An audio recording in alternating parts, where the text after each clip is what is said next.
All right, got a crash downtown 40 eastbound near Church Street, then Berry Hill. The right two lanes are blocked by a crash 440 eastbound at 65.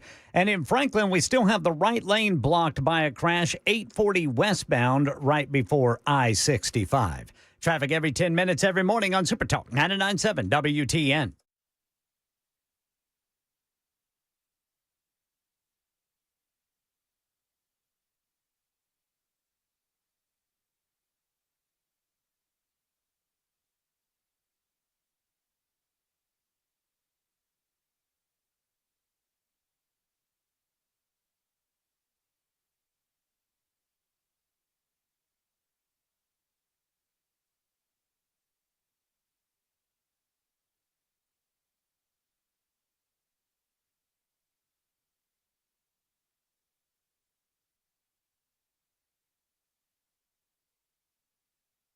Hello, kids. Welcome in. It is the Matt Murphy Radio Show, and conveniently, according to my underpants, my name is Matt Murphy. We'll hold the court or host the program, however you want to say it, for the next 4 hours. Thank you for being around. Thank you for being here. Whatever time you're able to give us, we're certainly appreciative of said same. We've got lots to get into. It is a midsummer day. It's the middle of July. For those of you paid a couple of times a month, it's probably payday for you. Congratulations. It is hot as blue blazes.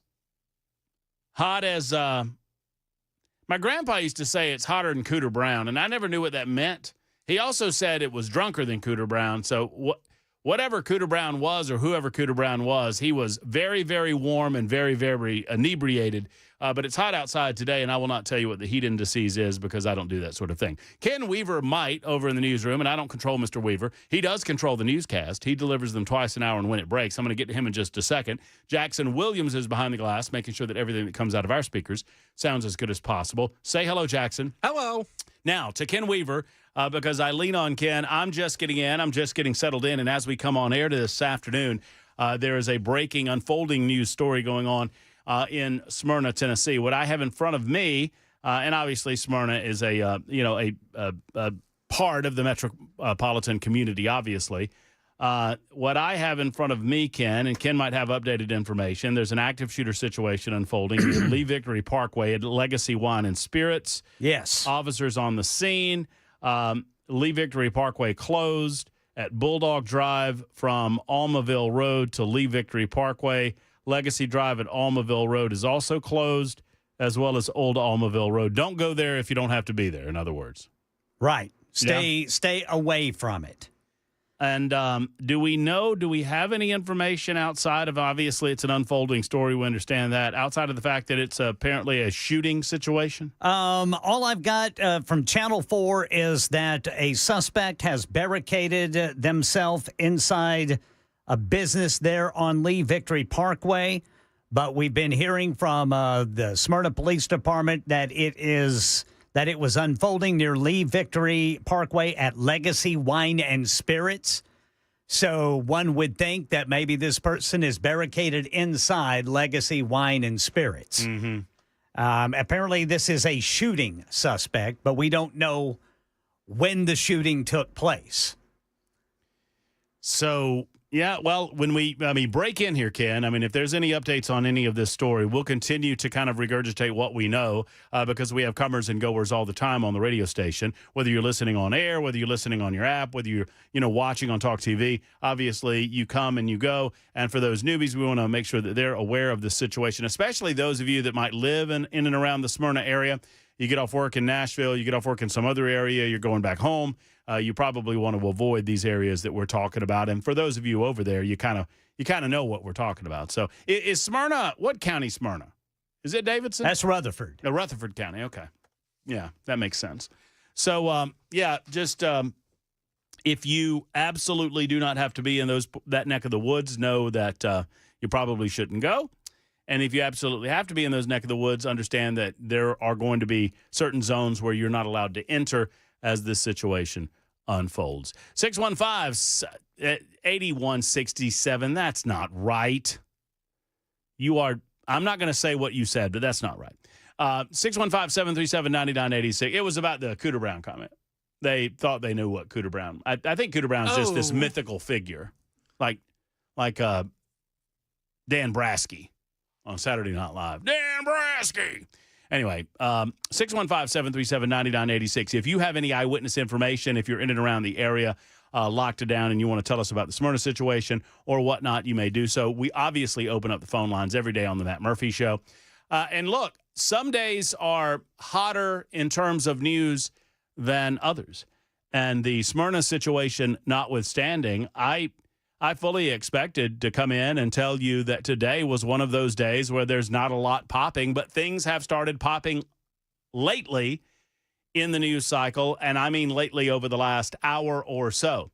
We have some behind-the-scene movement. I can't really tell you what it is yet, but there's some behind-the-scene movement regarding the Tennessee Valley Authority and Cheatham County. Now, for you that have followed the radio show, you know that we've been in communication with John Rich. John Rich really drew what was going on in Cheatham County to my attention, and I think to many Middle Tennesseans' attention, in as much as he's from that area. And I was vaguely aware that there was some sort of power plant that was scheduled to go online in Cheatham County at some point down the road. But as the details became more and more available, it became more and more concerning that the public input had not been listened to. And really, the TVA had not been very forthcoming in terms of providing information about, just some basic answers to basic questions. And John, to his credit, put his foot down and said, no, we need to get answers. And if we don't get answers, we're going to say no to this thing. And apparently there is going to be movement we expect this week. And I am told, it's Bill Brasky, my bad. I'm told that John Rich has been in communication with the president about Cheatham County and about TVA. In the meantime, Donald Trump had a few things to say. Look, I put the issue somewhat to bed with the caveat that as new information and as new developments come about, we're going to report those to you regarding the Epstein case, where it stands, and the Attorney General of the United States' position on all of this. Donald Trump has spoken on this story. Donald Trump, as we talked about late in the show yesterday, I understand his position on this. I understand his desire to move on from it. I understand why that desire exists. I do not believe that there is any underlying nefarious reasoning, rationale behind his decision to want to move on from it and move on to issues that he thinks will advance, or he believes will better advance his agenda.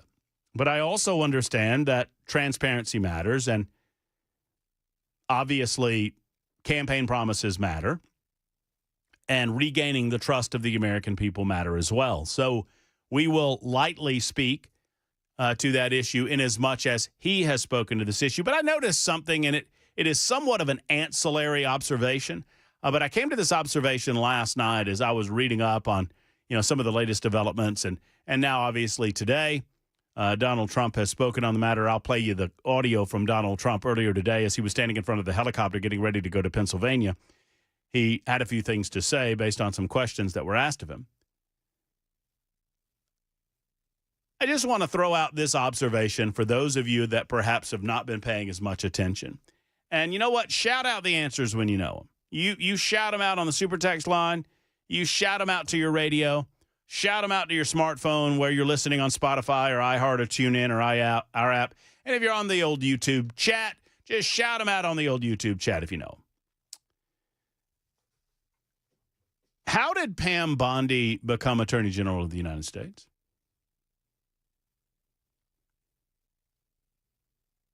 I'm waiting. Let you consider it. Allow you to give the honest question a thought or two. I would argue, when you really break it down, that Pam Bondi became Attorney General of the United States of America because of her willingness to go on Fox News. For those that might not remember, Pam Bondi was obviously a prosecutor in Florida, and she decided to run I wonder if my memory serves me correctly, someone can fact check me on this. I think it was a 3 or 4 person Republican primary field in 2010. And Pam Bondi won the Republican nomination, and she eventually dispatched of the Democrat and became a 2-term attorney general. And by all accounts, she served as attorney general adequately in the state of Florida. There were some hits, there were some misses, as there are going to be with states' attorneys general. But I would argue, as my memory serves me, that Pam Bondi became the front runner in that race because Pam Bondi was ready, willing, and able, not just Fox News, but mostly Fox News. She was ready to go on Fox News at a moment's notice, particularly Sean Hannity's show. Apparently, Pam and Sean Hannity are friends, or at least are friendly. And based on a lot of the clips that came out of that program, a lot of the attention that she received, unearned, or I guess it's earned media, not unearned, that's paid, earned media, she became the Attorney General of the state of Florida. And without that, she would not be the Attorney General of the United States of America, obviously. And the reason that thought occurred to me last night, and sure, John in Lawrenceburg rightly so notes that Trump asked her to become Attorney General when Matt Gaetz was pulled from that nomination process. But why did he ask Pam Bondi? Pam Bondi rose to the level of prominence that she would be considered a candidate for Attorney General, my point is, based on her 8-year career as AG of Florida and based on her 4-year willingness between the time she was Attorney General in the state of Florida in 2019 when she left office there and 2025 when she was asked to be the nominee for Attorney General. Over those 5 years, she regularly appeared on Fox News, almost as if a contributor. She might have been a contributor for all I know. I bring all of this up to say she understands how to sit for an interview. She understands the importance of doing so. She understands that a level of transparency can earn trust. And I think here's where the Epstein deal cuts us to the bone. And I know that there's a portion of you that don't want to talk about it anymore, but kids were raped. Underage people were raped. Transparency was promised, even beyond the justice that is involved in the crimes committed. There is a level of transparency that is that is a necessity to earn my trust back. Secondarily, I feel as if, and I think you do too, that there's some sort of 2-tiered system of justice going on where if you have enough money, prestige, power, you can get away with some of the most egregious allegations without investigation merely by asserting that money, prestige, and power. And I don't like that either. Here's the bottom line on it, because I'm not belaboring this and we'll move on from it at some point in the 3 o'clock hour. The issue that so many people have, in order for me to accept what you're telling me, I have to trust you. And I don't trust Pam Bondi. I just don't. I trust Donald Trump, and that's where we as Americans are frustrated. Those of us who put trust in Donald Trump want to trust that his judgment is that which he would lead us through this in the proper fashion. I don't trust Pam Bondi, and Donald Trump is now telling us that we need to. And I think you earn that. And a light bulb went on above my head last night because I thought Pam Bondi made an appearance on Fox News every other day when she was Attorney General of the state of Florida. I remember seeing it. I remember seeing her on Hannity 3 times a week. And when she was no longer Attorney General of the state of Florida, you would see her on any network that would have her on. I mean, she made regular appearances, and good for her. I mean, she's knowledgeable about the Justice Department. She's knowledgeable about these things. She's knowledgeable about prosecutions. She understands politics better than most. Sure. Where is she now is the question. No one's stopping her from going on Fox News. No one's stopping her from doing a friendly interview. No one's stopping her from doing a press conference. No one's stopping her from helping me trust her. I want to. But the silence is deafening. And I didn't get her into this. She did. I'm not the one that said, oh, it's on my desk. She did. I'm not the one that made the promise. She did. I'm not the one that made the binders that said, the Epstein files, phase 1. She did. I'm not the one that invited these snot-nosed influencers to the White House so they could walk out of the briefing room with their little folders and their commemorative hats and smile and laugh like kids didn't get raped. She did. And if I sound mad about it, I am. And you should be too. And I'm most angry at those 20% of you that claim to be Trump supporters. I'm not mad at you. But shouldn't we expect more, and shouldn't we be willing to call our man out? On occasion, as much as I've defended him in 10 years, I'm not mad at him. I'm just disappointed the way all of this is shaken down. Just disappointed. I want to have trust in the intelligence community again. I want to have trust in the CIA. I want to have trust in the FBI as much as I can. This is not helping. And that is what I have to say about that. 22 after the hour, Super Talk 99.7 WTN. When we return, a Gloria J update, which is becoming a daily occurrence. Don't forget that trumpet when I do it there, Jackson. And we'll be back after this.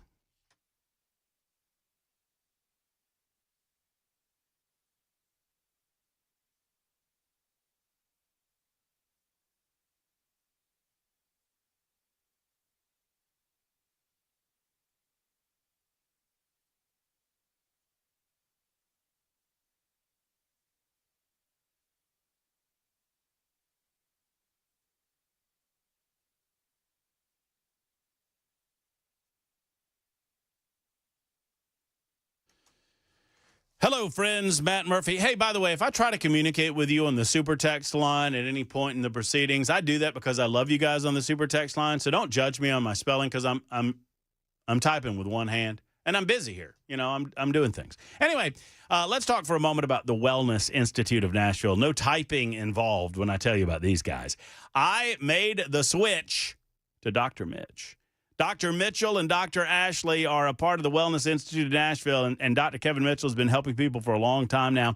And I made that switch because it was simply a superior move because he has all of the modern advancements and techniques that I expect on my lower back issues, and I have them. I had a upper neck issue, got that solved. Now the lower back, we're working on that. And here's the deal. If you hurt, Dr. Mitchell and Dr. Ashley understand that you'll do anything to alleviate that pain. Did you know that there are spinal decompression techniques available to you right now that can prevent you from having to take pills, from having to consider surgery or live in pain, for example?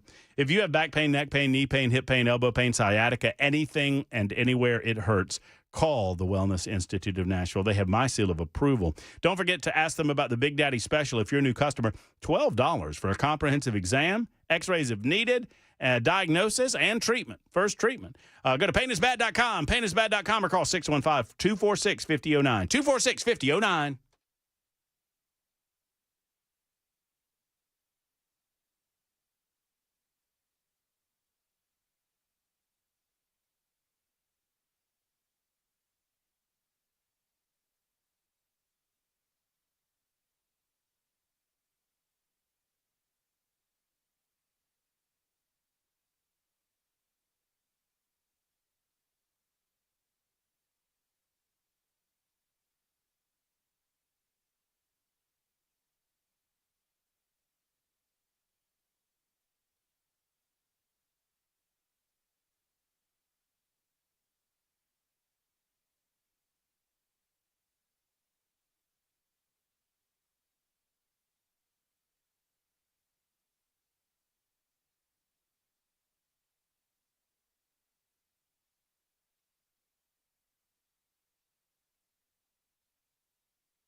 All right, situation in Smyrna right now. Police say it is no longer an active shooter situation, but someone has barricaded themselves inside a business where earlier today they responded to what was described as an active shooter situation. This along Lee Victory Parkway at Legacy Wine and Spirits. We'll get you the very latest on that and other top stories at 3:30 on Super Talk 99.7 WTN. I mean, he's the best in the business for a reason, friends, and that's because he's on top of these stories. And there you go. There's the latest update on the Smyrna situation. And as Ken Weaver just alerted you to, police are still asking you to avoid the area. That would be in Lee Victory Parkway, closed at Bulldog Drive from Almaville Road to Lee Victory Parkway. But as Ken just related, and I'll just reiterate it, no longer an active shooter situation. Suspect currently barricaded. But the suspect's not being described as apprehended, just contained. Is that fair? A fair word to use, Ken? I think barricaded, contained. Barricaded. Yeah, I mean, they're using barricaded. I would suggest that their indication would then be that there's no threat to the public beyond the fact that he is barricaded and the police are on the scene attempting to resolve this in a peaceful fashion. We'll continue to update you all afternoon long on Super Talk 99.7 WTN. Much reaction to my opening monologue. I expected said same. I know some of you would just want this situation to go away. Justice and transparency compels me to continue discussing it. And I disagree. I simply disagree. There's several of you. Nobody cares. Move on. Nobody gives an F about this. That's what somebody told me. Nobody gives an F about this. You don't. So the belief here, and we could be proven wrong. I mean, Ghislaine Maxwell claims that she's willing to testify to Congress. Ghislaine Maxwell claims that she was willing to talk to prosecutors and hand over evidence to prosecutors and was never offered a deal. The Republicans are now being put into a position where Democrats are attempting to insert language and legislation, mandatory legislation, into bills that would require the release of information, any and all information that Congress has on the situation, and the Republicans are the ones blocking it. You understand this? Hold a damn press conference. That's all we need. Hold a damn press conference and tell us what you know. Don't treat us like we're stupid, and don't allow the same apparatus that for years lied to us under the Biden administration, that for years lied to us under the Obama administration, and tell us to trust you. So I'm sorry to get angry. I'm sorry to get upset, y'all. I really am. I shouldn't. How hard is this? Stand at a podium, and all you have to do is, if you can't answer a question, say, I cannot answer that question. Tell us that there are certain aspects of this that you will never be able to reveal because of, but give us the respect that we deserve to stand before the American people publicly. Pam Bondi, the reason I brought up the Fox News stuff, she go on Fox News every night and twice on Sunday. We haven't heard a word from her since she released this press release. Why not? What's stopping her? Donald Trump's not stopping her. Donald Trump said you can release anything you want. I do. I apologize. Everybody gets mad when I yell. And I'm sorry. I'll let Ken Weaver do the news, and we'll be back with some of your thoughts. 615-737-9986.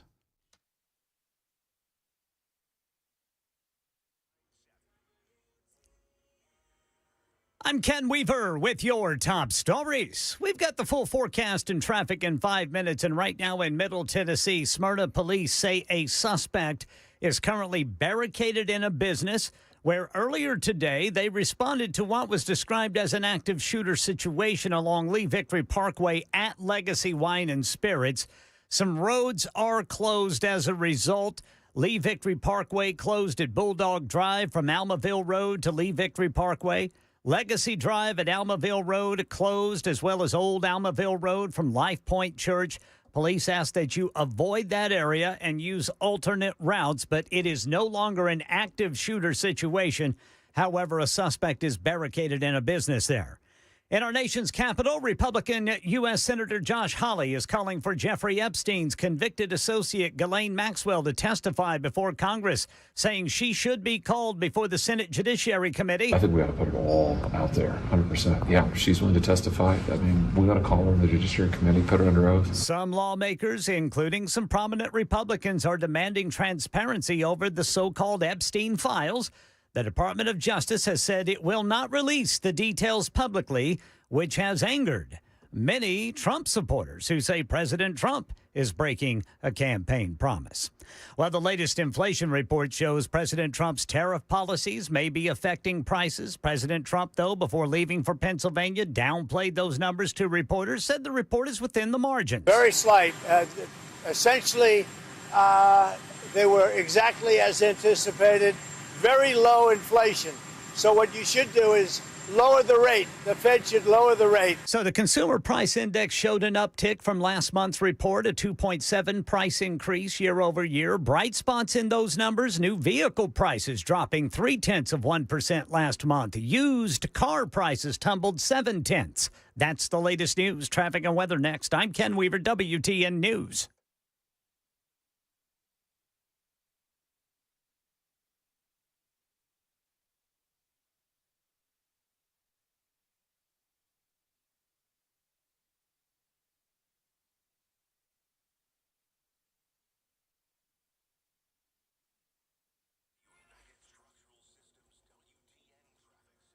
All right, Berry Hill got a crash blocking the right two lanes of 440 eastbound near I-65. And it looks like we're building that northbound 65 up to the South Loop. Eastbound 40 over on the South Loop over to 65 is bumper to bumper, as is east and westbound 440 there between 65 and 24. A lot of that has to do with that crash over there blocking the right two lanes near the 65 exit. Traffic every 10 minutes, every morning on Super Talk 99.7 WTN.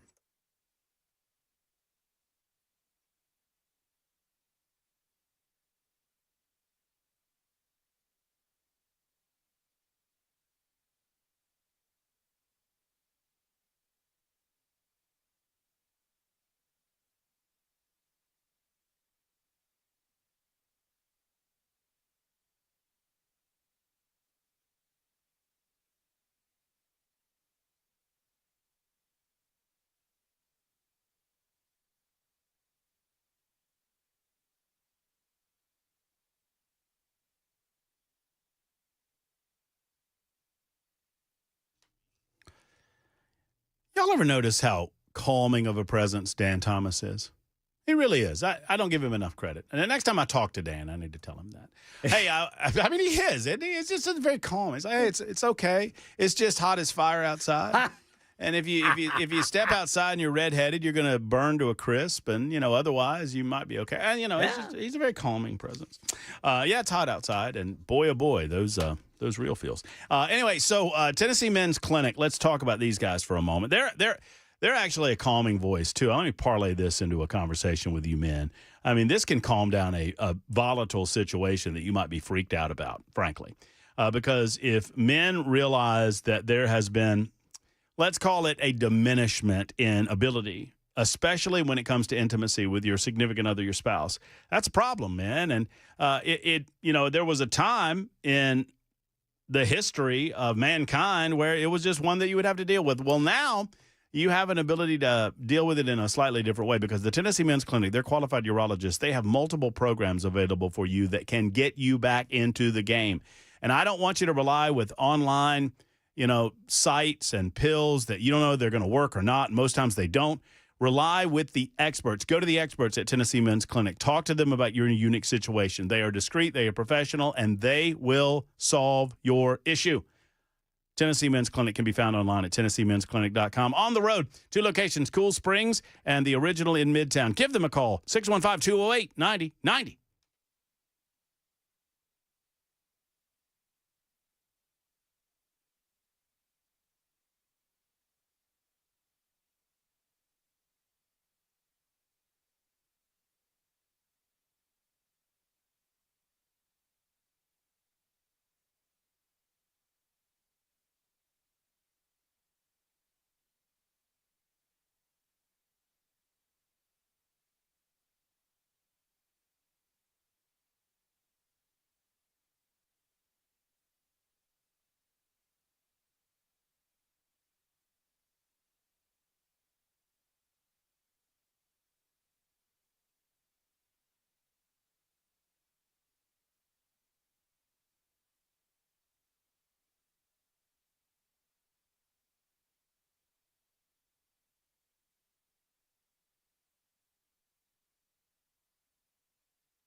Hello, friends. Matt Murphy for Volunteer Outfitters. Tommy and his team have it going on up in Hendersonville. If you've not been to New Shackle Island Road, you take Vietnam Veterans Parkway. You get to New Shackle Island Road. You take a left, and you'll see them right down on the left. Volunteer Outfitters has been there, I guess, for almost a year now or thereabouts.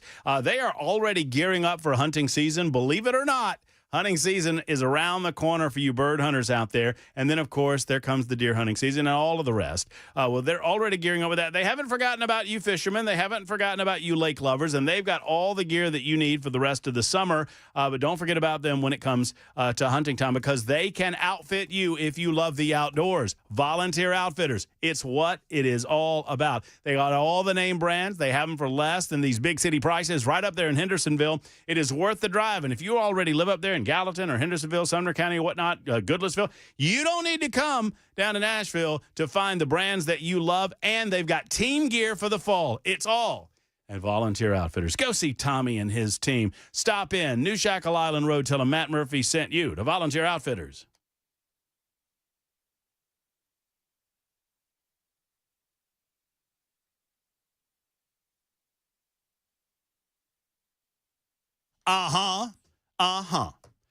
Super Talk 99.7 WTN. Ken Weaver's back in the newsroom, calmly gathering headlines, delivering these. We've got young Jackson, between Ken and I, behind the glass both. Both ways you're behind the glass. Did I ask you how your day's going? I try to ask, Jackson. I want to know. Pretty good. Yeah, fair to partly cloudy? I would say, mostly sunny. Oh, well, good for you. That's the way to go, Brother Jackson. There you go. There you go. I was taught at the age of 18 the difference between partly sunny and mostly sunny. We had a fella, Ken, you'll remember these old days. This is the way radio used to be, Jackson. So I worked at WBBQ. Make your jokes. Awesome. We never thought about it as barbecue radio back in the day. They called themselves The Q. The Q. They were the rock and roll station back in the day. But they also had a news team, Ken. So not only did they play rock and roll twice an hour, they broke down for the news, and they had mobile units. Oh, yeah. And they would run through the city, and if there were blue lights flashing, WBBQ on the scene news was there. They had 6 people in that newsroom. Awesome. For one radio station.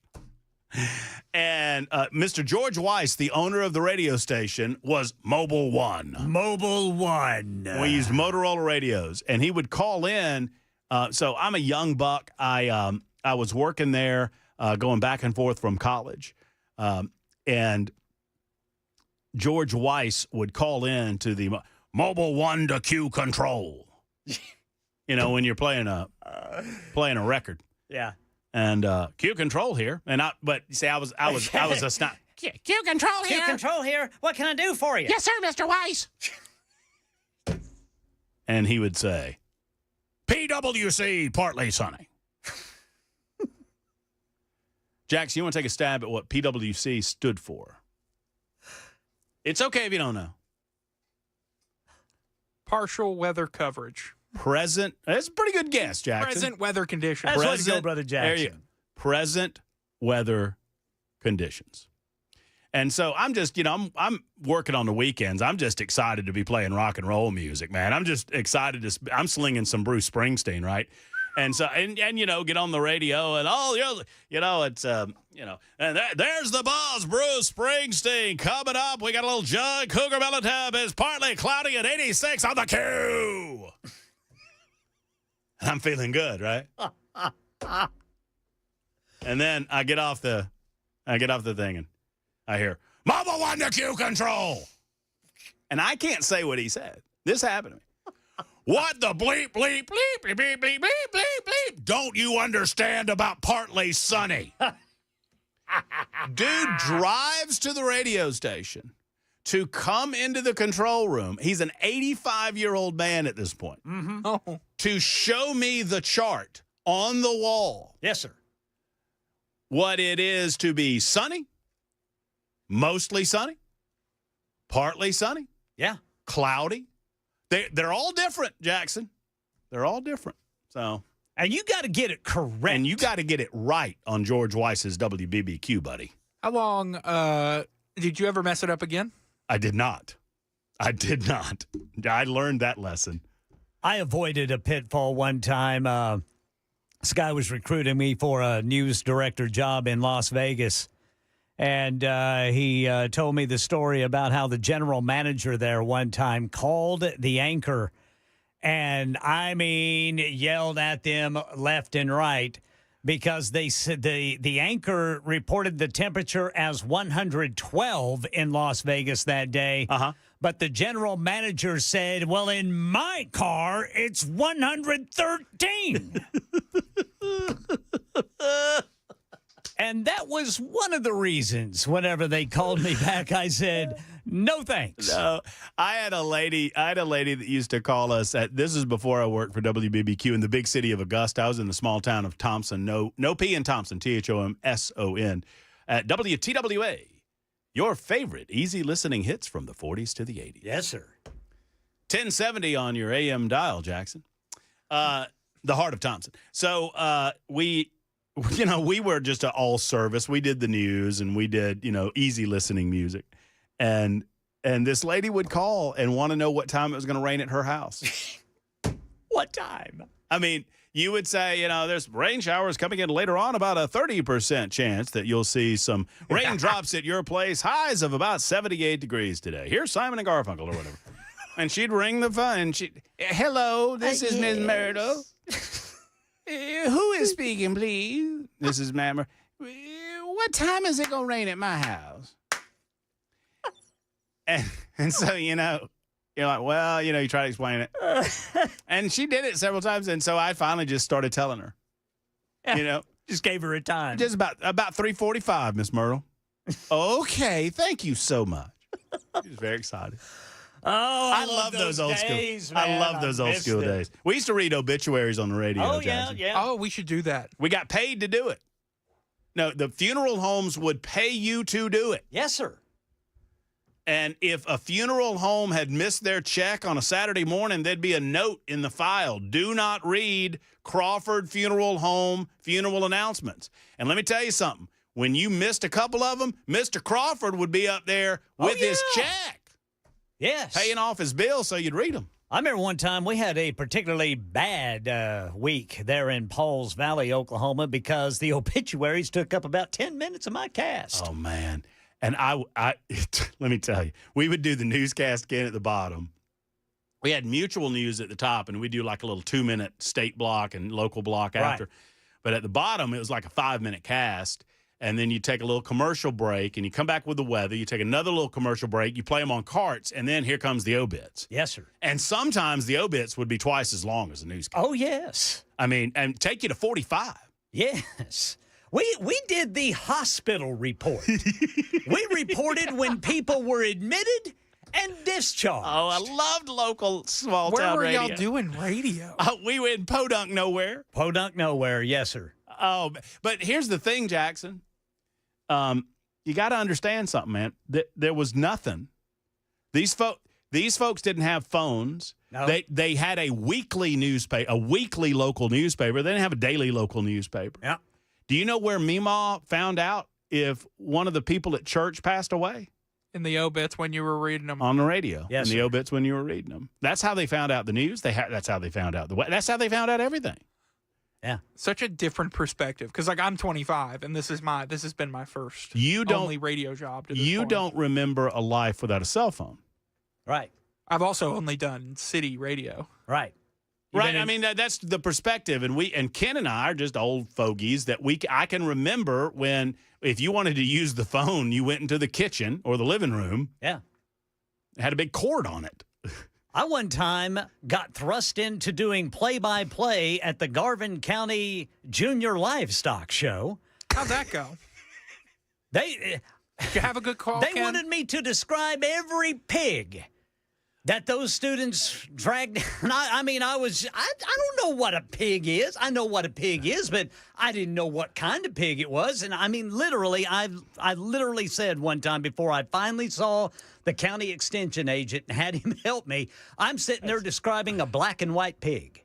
Here comes little Billy with his pig Jumbo, tail slightly curved to the right. Yeah. Oh, yeah. That's a big one. That's a big one, Jumbo. Here comes a big one, y'all. And here's the thing. That was sponsored. Oh, yeah. The guy who owned the station sold that. The amazing thing is, Ken, we had a 1,000 watt, and I don't know how we got off on this. It's better than talking about Epstein. But we had a 1,000 watt. For some perspective, guys, WTN is a 100,000 watt radio station. It's the largest radio station allowable by law, by the Federal Communications Commission. We get, you can pick us up with a good receiver in Alabama. You can pick us up well into Kentucky. You can pick us up, you can get west of Dixon with a good receiver. You can get way east. I mean, it's a huge signal. We're blessed to have it. This was a 1,000 watt AM, 1,000 watts. The community full service WTWA, your favorite easy listening hits from the 40s to the 80s, and a 3,000 watt country station. WTHO, your better country FM. Yes, sir.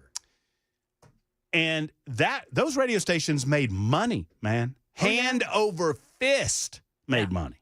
Well, I think the bank owned my radio station because there was a bank spot every break. And then we also paid for the high school football uniform. Oh, man. Well, I used to run the high school football games from back at home base. Those were fun. The local district attorney, Dennis Sanders, did the play-by-play of Thompson High School football. Oh, yeah. And, he was Mr. Clean. But I would listen to him during breaks. Look, and his play-by-play guy was named Eddie. It was Eddie. It was Dennis and Eddie because he was, look at that one, Eddie. What do you think about that, Eddie? Look at the headlights over there. Oh, they must be looking at cars. Look at those headlights, Eddie. Jeez. Anyway, that's a trip down So, Ken, memory lane. Did the winning pig get an interview on WBBQ? It's good. You put them together. Way to go, Brother Jackson. But dude, I like that. But you know what they used to do on the kid? I promise I won't do all this. We'll stop. But We could do this I mean, all I could do this day. all day, but some of the promotions they did back in the day, and I understand we live in a different world. It's just a different world. There's too many sources of information, and there's too much incoming on your phone. But WBBQ, so they had all the quote-unquote grown-ups listened because they wanted to know what the news was. Yes. All of the kids listened because they loved the rock and roll music. And they did these promotions called, the mobile units. If you had your Q bumper sticker on the back of your car, if you were, they would randomly call out automobiles and call out license plates. If you're driving, a Buick Cutlass 1988 or 89 model with a license plate beginning BTU with a WBBQ sticker on the back, you've just won $100 if you're listening to the Q. All you have to do is pull over, and we've got your cash. You want to talk about people listening to the radio station? Yeah. We had a DJ get fired because she came in drunk and was giving away money on the air. She would play a song, and she'd say, the third person who calls and tells me who this is, I'll give you $5 bill. $5. She got fired that day. She was just drunk as a skunk. My dad got the radio station that I eventually worked at before my dad left my mom and everyone, which is very sad, but that's how I got my granddad, so I'm happy about it. How I became a part of his life, and he really became a dad. Anyway, I was like 5 or 6, and they had not yet opened Graceland to the public, the building, but they had just opened the grounds of Graceland. So this would have been in 1978, I bet. So I was probably 6 years old. Yes, sir. And my dad wanted to take us to Graceland, and so he sold a bunch of advertising on the radio station and didn't tell anybody. He would just play the ads, never put it on the books, pocketed the money, and we went to Graceland. He got fired later. How quickly? I mean, I think like when we got back. I one time bartered some auto repairs without my boss's permission. Oh, that's good. And he said, don't ever do that again. Just slipped in a mention or two? Yeah. I worked for a guy that bartered his kids, Ken. I'm not kidding. I worked for a guy in Montgomery, Alabama, on the radio station. He adopted twin girls, and he bartered the legal services to adopt his children. Well, he bartered his children. Awesome. I mean, that's cool. I mean, I guess, whatever you can do. Anyway, all right, so more to come on this later on. We'll get back to the Smyrna situation. Plus your thoughts on Jeffrey Epstein and the like, and old radio stories. It's 53 after the hour on Super Talk 99.7 WTN.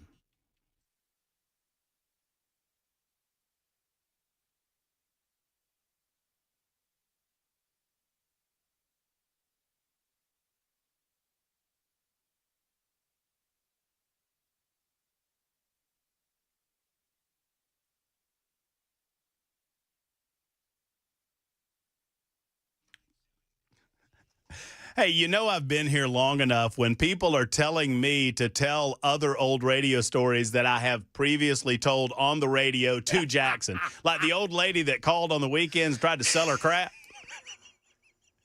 I can tell that story. I'll do it in a minute.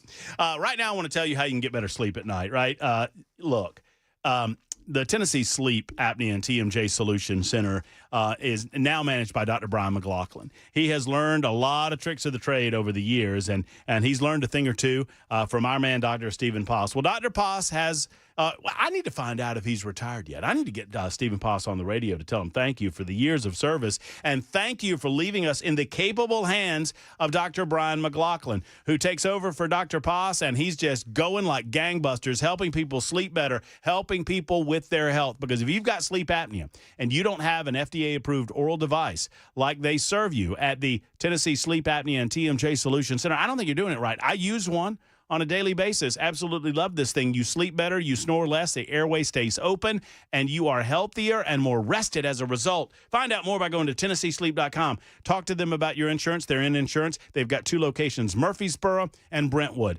TennesseeSleep.com.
Genesis Diamonds wants you to know that they have a selection, and I've seen it. I've been to one of their locations. I need to go to the Cool Springs location. I've never been. I've been to Green Hills, and it's fabulous, but the same incredible selection of diamonds at both locations provided by Genesis Diamonds. When couples walk in, the eyes get wide, folks, because there's a lot to choose from, but don't you fear. They don't have sellers. They don't have diamond salespeople at Genesis Diamonds. They have diamond experts that are there to assist you in finding the right diamond for you. There's a difference, right? They're going to offer you a beverage. They're going to ask you a couple of questions. They're going to talk with you about what you're in for. They're going to make you feel at ease, let you browse around as long as you'd like. The consultants are not on commission, friends. They're not retail clerks. They're not motivated to sell you anything. They're motivated to find the right thing for you because they understand that for an anniversary or a birthday or a just because or a wedding gift or an engagement ring, these items are forever. They'll always be in your family, and we want to make sure they're the right thing at Genesis Diamonds. That's why you need to go to the best, Genesis Diamonds, plus the best price point around, no compromises. Genesis Diamonds, Green Hills, and Cool Springs.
All right, Smyrna police say it is no longer an active shooter situation, but a suspect is barricaded in a business where the call today went out, which is along Lee Victory Parkway at Legacy Wine and Spirits. And House Speaker Mike Johnson is, I should say, at odds with the president when it comes to the so-called Epstein files. I'll tell you about that and more at 4 on Super Talk 99.7 WTN. Thank you, Ken Weaver. Man, oh man, the consensus is old radio stories a lot more fun than some of the items in the news. But we will get to some of those items in the news, including a possible resolution of the TVA situation. John Rich might have new news on that situation coming up later on in the week. And obviously, good friend of the show, John Rich, will join us if he does get that information. The Democrats have, it occurred to me, as I was thinking about some of the Pam Bondi stuff that I related to you earlier, it occurred to me that the Democrats have become completely lawless. Now, I don't believe for a moment that the Democrats have ever truly believed in law and order. They believe in political power. They believe in political advancement of said same. They believe that you collect votes, and by collecting votes, you collect power. I don't think they have any compassion, empathy, or sympathy for illegal aliens at all. They see the loss of illegal aliens in this country as a loss of political control and power. But they've truly become lawless. I'm going to give you some examples of that coming up in the next hour. Plus your telephone calls. Hang in there. I got Anonymous on line 1. You can pick a name, any name. Tony on line 2, Craig on line 3. Y'all hang in there. Murphy Show just getting warmed up on a Tuesday edition. Super Talk 99.7 WTN.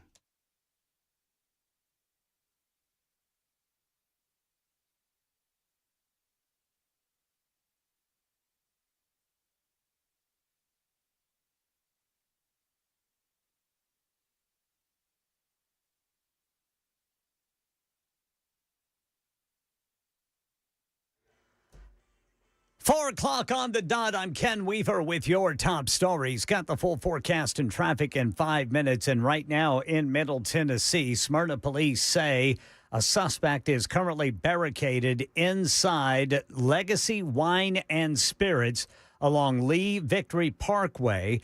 This is after around 1 o'clock today. The suspect, according to police, fired a gun inside the store. Fortunately, customers and staff were able to get out okay, but that suspect is now barricaded in Legacy Wine and Spirits there along Lee Victory Parkway in Smyrna. And as you can imagine, all roads leading there are blocked off by police. President Trump standing up for Attorney General Pam Bondi as some lawmakers, including Republicans, demanding transparency over the so-called Epstein files, which Bondi says will not be released publicly. She's given us just a very quick briefing, and in terms of the credibility of the different things that they've seen. And I would say that, these files were made up by Comey, they were made up by Obama, they were made up by the Biden, we went through years of that. So, prominent Republican U.S. Senator Josh Hawley is calling on Epstein associate Ghislaine Maxwell to testify publicly before the Senate Judiciary Committee. I think all this stuff ought to be public. I mean, I think all the documents should all be public. I think it all ought to be out in the open. I'm a big fan of declassifying. I think this isn't technically classified. It's just, close hold for prosecution. And then just moments ago, we saw a news alert where Speaker Mike Johnson, too, thinks that all the files should be released. Tennessee 4th District Congressman Scott Desjardins telling NBC News he wants to see more disclosure from the government. And right now in New Jersey, at least 2 people dead in massive flooding, and Governor Phil Murphy fears there could be more. More weather likely. We're in one of these patterns right now, hot, humid, late afternoon, early evening thunderstorms. It doesn't feel, as I stand here now, as though tonight, tomorrow, Thursday will be in the same level of intensity that we saw last night, but you never say never. Entertainment news: nominations for the 77th Primetime Emmy Awards have been announced. Severance, the top nominee overall, with 27 nominations. Mr. Scout, I know you're still weighing whether to return to Lumen. But the mark I've come to Second in nominations was The Penguin, starring Colin Farrell, and then The White Lotus had 23. That's the latest news. Traffic and weather next. I'm Ken Weaver, WTN News.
All right, this is a big slowdown eastbound 440 where the left 3 lanes are blocked there at 65 by a crash. It is backed up beyond Hillsborough Pike.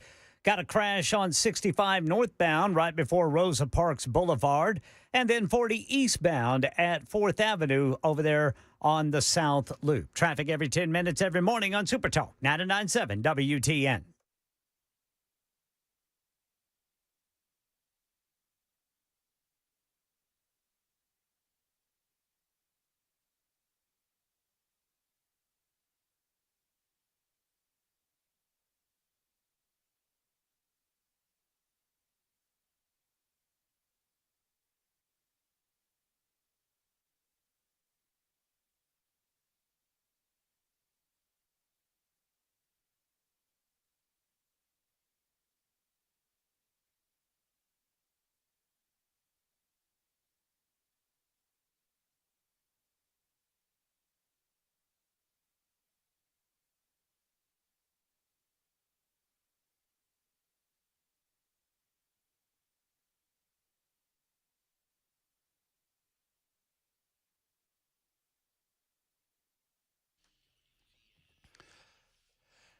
Hour number 2 starts now. Super Talk 99.7 WTN. It is 4:07, almost 4:08. Good afternoon. Hope everybody's doing well.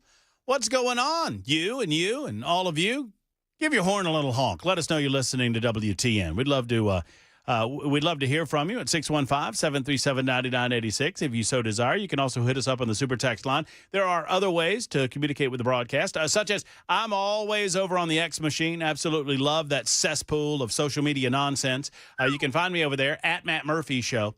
Did you see, Ken, you're not on the X machine very much, are you? All I do is talk about football. Yeah. Oh, it's talking season. Yeah, it is. I think I've got it. You know, I just met with the big boss downstairs. Yes, sir. I had to run downstairs for a second. 2 things came out of that meeting. What's that? 1, more obits. We got to sell them. She said, I heard that you can make money on obits. I was like, well, more obits. And 2, I'm waiting on final approval for I'm trying to figure out what to call it. A Weaver pigskin minute.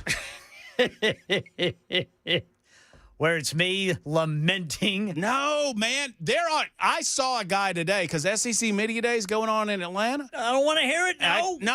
There was a dude over there that supposedly knows what he's talking about, picked Oklahoma to win the SEC. I don't want to hear that. Dude, over where? In Atlanta. Oh. At the old media. Who was it? Brent Venables? Oh, it was a pundit. There's a lot of drinking going on at these things. Well, I mean, I understand that. Some folks were saying that that Aguilar is going to be a good quarterback. So. Hey, we will rally behind Joey Aguilar. We will play good football. Look, I wish all good things to come Tennessee's way after the 3rd week of the football season. So Tennessee's tight end actually said today that he expects to be 7-0 to start the season. I don't know. Did he now? I don't know what's happening week 8. But somebody might want to talk to Coach Heupel and tell Coach Heupel to tell your tight end when you might want to shut your mouth. That's locker room talk. I mean, yeah, that's. I don't know, what is that? That's bulletin board material. Yes. Is what that is. Oh yeah, I'm sure we've already heard it in Georgia. Oh, tight end Tennessee says he's gonna whoop y'all. Up one side of that field and down the other. I didn't say it. No, your tight end said it. He's a very good tight end. Is today's y'all's day too? Yeah. At Tennessee? Yeah, it's Vols Day today. Tennessee, Oklahoma. No. It's not Oklahoma today. Tennessee, Auburn. Georgia, Auburn, Texas. Texas. That's a big day. Heavy hitters. Yeah, the big day. Anyway, that's football talk on the Not Football radio station. But I'm trying to get. I had a flashback to 1 o'clock really fast. I just need something alliterative. I need like a Weaver, a pigskin pundit, something. I need 90 seconds out of Ken Weaver every Monday on the Murphy Show just to tell me what his thoughts were about the weekend football action. Well, you should have heard me after that LSU game whenever our coach calls the timeout, and then we punt. Ken, I don't think any of that was airable. Time out! Are you kidding me? Time out! We got to find the punter. He's nowhere on the field. He's got his finger up his nose. And I'm telling you, last season was a nightmare. I bet it was. But, I mean, y'all got it turned around. People are picking you to win it all. Somebody said that the same guy that said that he thought that Oklahoma was going to surprise everyone in the SEC said that Bruce Venables would be named the SEC Coach of the Year. Ken. His name's Brent Venables. I mean, Brent Venables. Well, who's Bruce? Bruce is his brother. He's in upholstery. Never mind. If for some reason that happens, then yeah, I mean, he'd have to be, wouldn't he?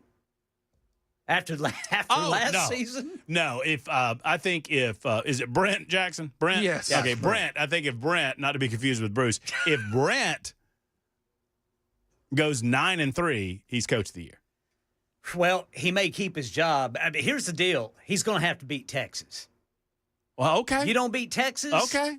And Let's Oklahoma, beat Texas. Let's go. And you're going to be in trouble. Just you got to look. They're replacing 4 of the 5 offensive linemen that protected Quinn Ewers last year, and in some cases Arch Manning. Arch Manning cannot throw that cannon arm from his butt. Nope.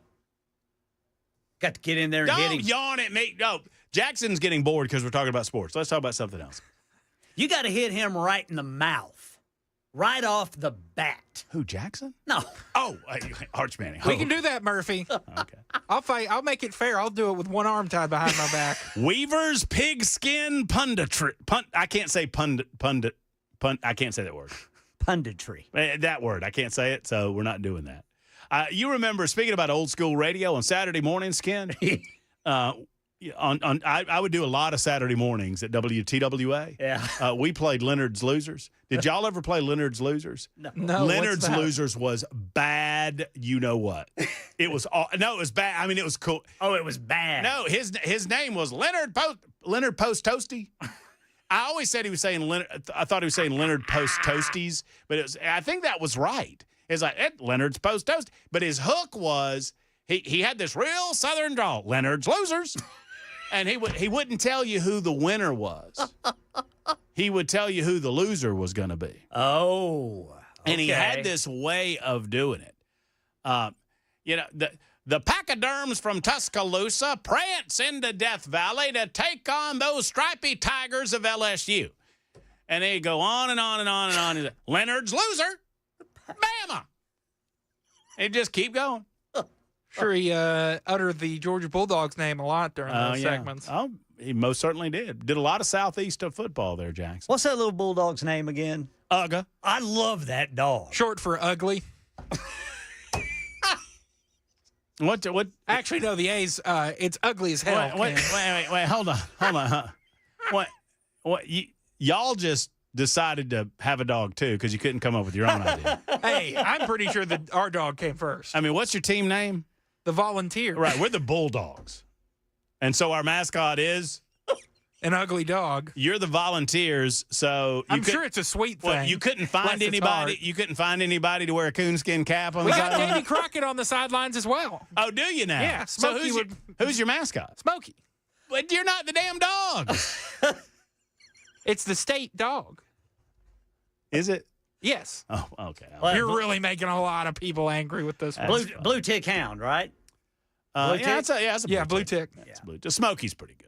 I'd say I got no bad words to say about Smokey. Yeah, because he's a Despite- good-looking dog. Despite you triggering me, has Smokey won a national championship? Yes. This current Smokey, he better be old.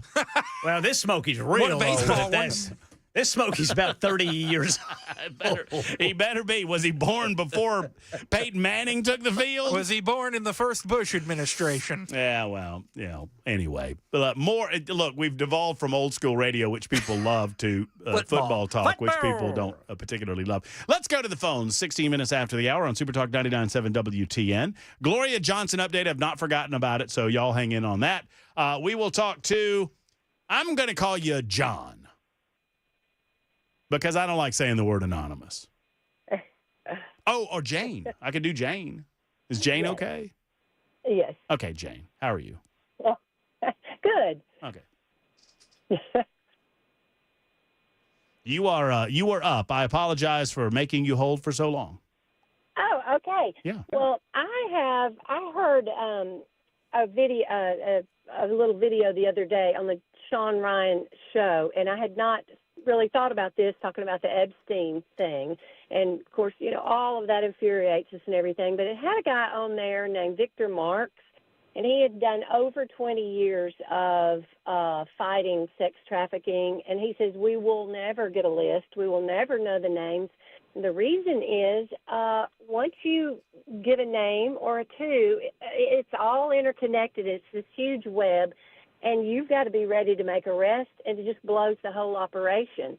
So if they start giving out details, then it messes up all the investigation that they've already done. And I'm assuming that's very true. But it sort of settled me a little bit and made me realize, they're not going to divulge everything they know. I would like to say, hear them say that, yes, we are working hard on this, and believe me, we will get who is guilty. You know what I'm saying? Well, but they didn't say that. They said that there are no other third party. So, but my question would be, and I have all the respect in the world for Sean Ryan, of course, but my question would be, then how did they arrest Jeffrey Epstein? If naming a name would put the rest of the case in jeopardy, then, well, they arrested Jeffrey Epstein. They convicted Maxwell. Right. So, I know. So I'm wondering if they need video evidence of, let's say, this person, this senator, that Hollywood actor. I don't know. And maybe it's harder to convict them. They got him because he was tied to the whole ring of it all. I don't know. That it's just it's. I know, much, and I look for ways to, and I'm not saying you're doing this, but I look for ways to feel better about all of this. I really do, because it bothers me. Right. I understand where Trump's coming from. I mean, Trump, I don't think that Trump doesn't, I think he wants to see justice done to those that need justice, but I don't think this is his priority right now. And I don't think he wants to turn it into the number one conversation that the nation's having right now. I think he wants to move on from it so that he can advance his agenda. I don't think that makes Donald Trump a bad guy, and I don't think he's complicit in any of this. I think he just has a different focus. I sure would like to hear him say, our children are number one priority, and protecting our children is number one priority, so that we feel that. And not just drop it and say we are on to this automatic pen, deal with Biden. Right. I get that, but and that's just as important, because there's no telling how many things got passed that should not have, and that's definitely a crime. Many crimes, I think, committed right there, but. Anyway, I just want to throw that out there. I guess it did make me feel a little bit better that I know they're still investigating it, but we may never hear the names. Well, unless they arrest them. Well, I appreciate the thought, and I do sincerely appreciate the telephone call. I think it's setting people up for false hope. I think it's giving us false hope. If we set ourselves up to believe, well, they're not saying anything at all right now because they're getting all of the dominoes ready to go. And boy, when all of those dominoes fall, all of these people and those people and that people and those people, they're going to be arrested. Well, obviously they're not saying that. They're saying quite the opposite. And as I mentioned yesterday late in the show, I do not believe that there is a list. I've never believed that there was a quote-unquote list. I think that's a useful term that we have used for what is believed to be in the mountain of evidence regarding Jeffrey Epstein and his illegal sex trafficking and child trafficking operations. So I don't believe that there is a, quote, list, but I do believe there's information that would implicate third parties. It's hard not to. But what we've been told is that there isn't. That's what we were told. And they did not bother to even hold a press conference. It's one thing to tell me bad news. I can handle bad news. Hey, guys, there was just never a there. We thought there was and there wasn't, at least as far as we can tell. We're investigating whether evidence got doctored or tampered with or destroyed. But until we get some evidence on that front, we're telling you everything that we can. But they didn't even bother to do that. That bothers me. Trump did have this to say. A very, very quick briefing. Did she tell you, what did she tell you about the review? And specifically, did she tell you at all that your name appeared in the file? No, she's given us just a very quick briefing, and in terms of the credibility of the different things that they've seen. And I would say that, these files were made up by Comey, they were made up by Obama, they were made up by the Biden information, So is he now saying the evidence against Jeffrey Epstein and Ghislaine Maxwell was made up? Went through years of that with the Russia hoax, with all of the different things that we had to go through. We've gone through years. So, look, I'm not going down this road because I don't think it behooves us to go. I mean, but the president today in front of Marine One compared the Epstein files to Russia.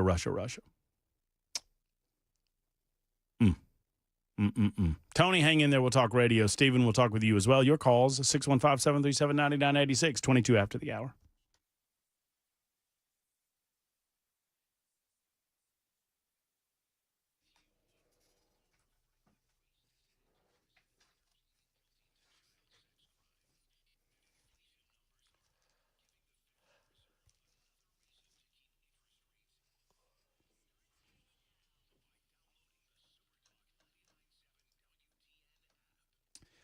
Defense Systems is a life safety and security consultation firm specializing in physical security consultation right here in Middle Tennessee.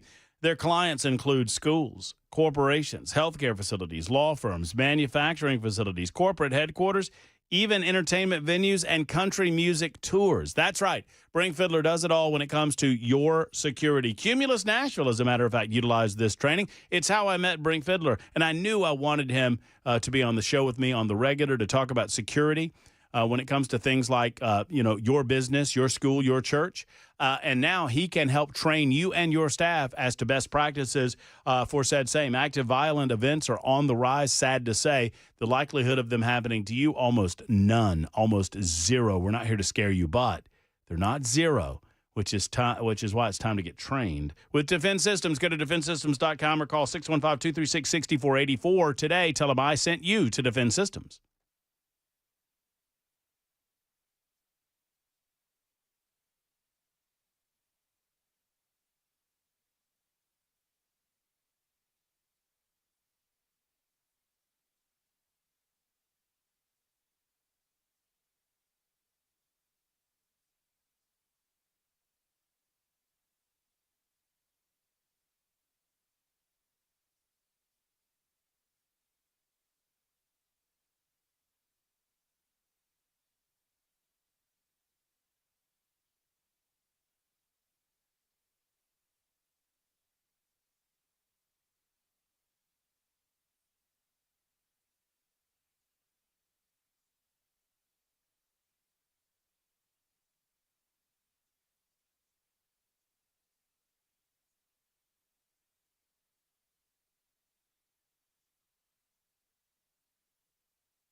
We're thick in it, right? We're in bug season. I mean, the bugs come out to play during the summertime months. Fleas, ticks, those outside bugs that get on your critters, your loved ones, like your dogs or your cats, and then they bring them in, and now you got bugs in the house. What do you do? What do you do? You call U.S. Pest is what you do. U.S. Pest, they're the best in Middle Tennessee and beyond in pest control services, both in the house and outside of your house in the yard. Full-service pest control. They take care of spiders and stink bugs and ants and ladybugs and silverfish, roaches, of course, and then those outside pests like fleas and ticks and whatnot. Termite protection. Termites endanger every single home in Middle Tennessee. We need to do something about it. Get 100% money-back guarantee with preventative and corrective services at U.S. Pest. Here's the bottom line, folks. You need pest protection. You need it monthly on that biggest investment that you're going to make, your home. Let's protect your family with U.S. Pest. J.K. and Erica Brister, they love the United States of America, and they hate bugs. Go to uspest.com, uspest.com, or call 590-1260, 590-1260.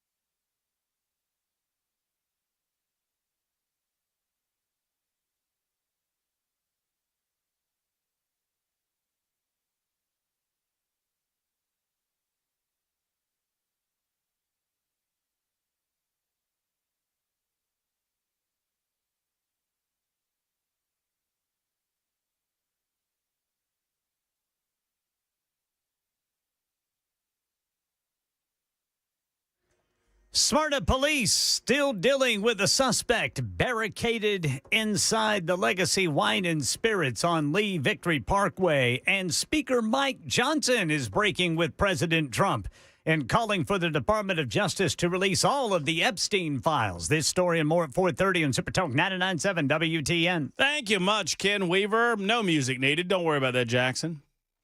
Loosey-goosey. Still figuring that out. Are you now? A little bit. Just the blend? Yeah. Oh, yeah. You'll get it. You'll get it one of these days. 28 minutes after the... Oh, there we go. That... How? Okay. I mean, I dig that.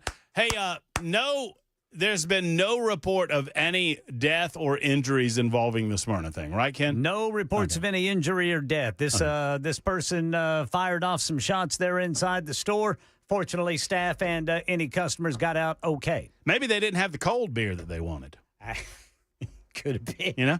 So the reason I asked that is y'all go over to the YouTube chat, and it is a crazy place over there. And I was just perusing some of the YouTube chat, and a couple of the regulars said, one of them said, "Where's Lindsay?" The response was, "I think she's at a liquor store in Smyrna." Y'all. We're family. Come on now. That's mean. Let's hope that's not true either. Yeah, yes. Let's just hope. She's too sweet. No, Man. Lindsay wouldn't be over there. Lindsay, we're just kidding. Don't get mad. Tony's in Chapel Hill. What's up, Tony? Hey, y'all. Old-time radio, man. You know how it is. You know, people setting your rip and read on fire and all that sort of stuff. So we could go on. Oh, no doubt, man. I had Steve Ferguson, God rest his soul, like the third week I was on the radio. I was in the middle of a newscast, and I heard a knock on the window, the glass from the hallway. And Steve was a big old fella, probably 320 pounds, and it was like two huge canned hams right up against the glass there. I lost my ever-loving mind. Oh, man. Okay, well, you know how we used to send out radio checks, air checks, all over everywhere looking for a gig. And I got a call from a station over and on the other side of the Mississippi, KIMI, I think, in Keokuk, Iowa, and they needed a country disc jockey for just a short time. They were going to be changing formats. They lost their afternoon drive guy, and they wanted somebody to just fill in for like 6 weeks. I got the gig. I went over there, top of the hour, did the time signal and everything, did my opening spot, and then hit the record, did my Paul Harvey Midwestern accent, no accent at all. And the PD came on the intercom and said, "Hey, man, cue up another record and put it on auto spin. Come back, let's talk." And I walked back there, and he said, "We hired you from Nashville, and this is a country station, right?" I said, "Well, yeah." He said, "So what's this Paul Harvey stuff?" I said, "Well, what do you mean?" He said, "This is a country station. Corn it up, pal." So I went from Paul Harvey to, in the duration of 2 country records, to Jethro Bodine. Oh, that's awesome. Before the quarter-hour spot break. That is awesome. That is so good. I love it. Corn it up, pal. Corn it up, pal. Absolutely. That's great stuff. Tony, that's good. I could do it all day. I've told so many of these stories in the past, but yeah, radio.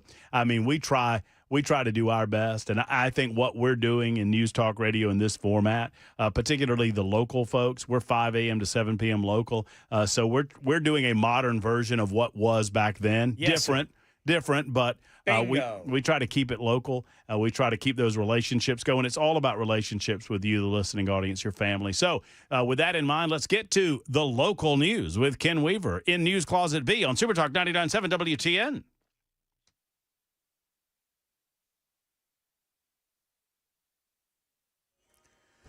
I'm Ken Weaver with your top stories. Got the full forecast and traffic in 5 minutes. And right now in Middle Tennessee, Smyrna police still dealing with a suspect who is barricaded inside the Legacy Wine and Spirits along Lee Victory Parkway. This all started around 1 o'clock today when the suspect allegedly fired shots off into the store. Fortunately, police say that everybody else inside got out okay, but the suspect is still there. Now, as a result, some roads are closed. Lee Victory Parkway closed at Bulldog Drive from Almaville Road to Lee Victory Parkway. Legacy Drive at Almaville Road also closed, as well as Old Almaville Road at Life Point Church. Please avoid the area and use alternate routes. That is the question, or rather the request of police there on the scene. And we understand there's a lot of police there. Meanwhile, in East Tennessee, the Blount County Sheriff's Office investigating the cause of some loud booms this afternoon. A lot of people calling in. Some people said it shook their homes. And then a lot of people, especially in Maryville, said they didn't have any electricity after those booms.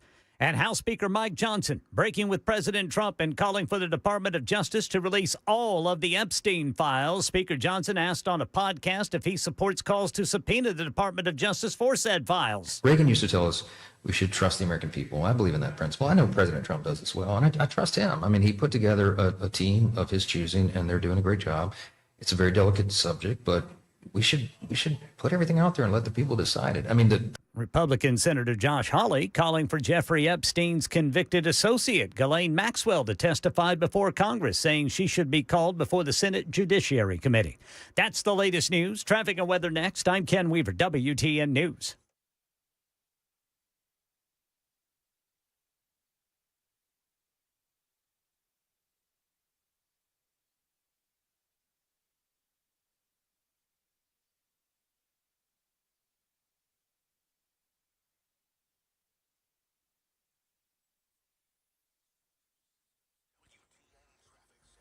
All right, now we only have 2 left lanes blocked, 440 eastbound near 65 due to that crash, but the slowdown starts about 2 miles prior to it there at exit 3. Then over on the East Bank going westbound, we've got a crash partially blocking the on-ramp 24. That is the on-ramp from Spring Street, Ellington Parkway to westbound 24. Traffic every 10 minutes every morning on Super Talk 99.7 WTN.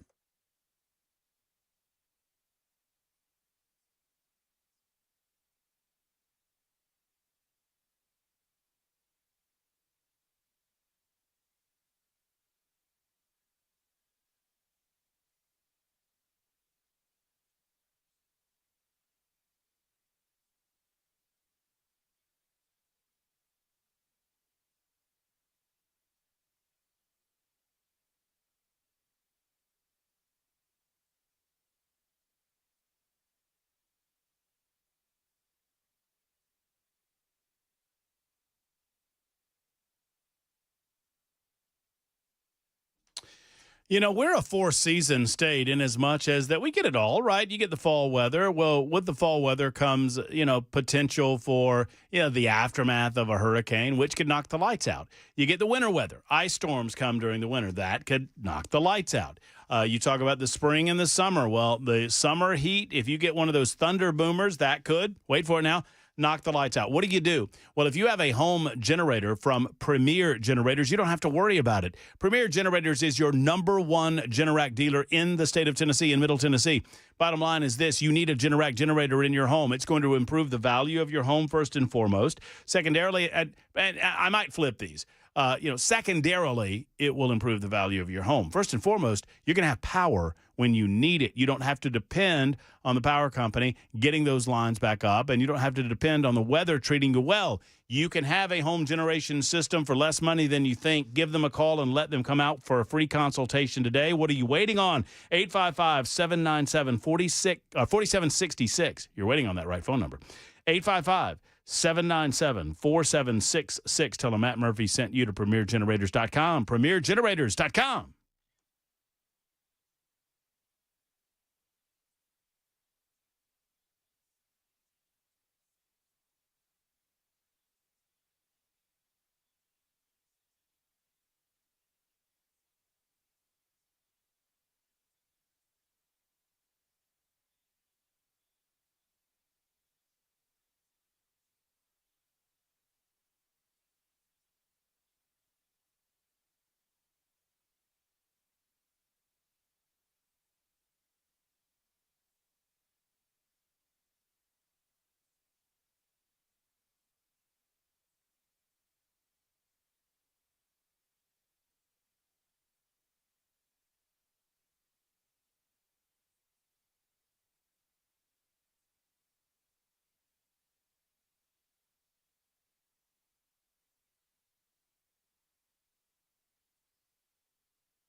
Oh, man, I don't do this very often, Jackson.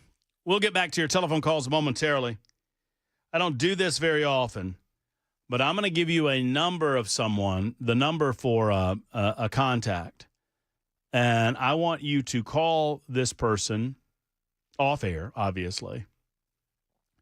Oh, wait, no, I can't give. Wait, hold on a second. I'm doing this live in real time.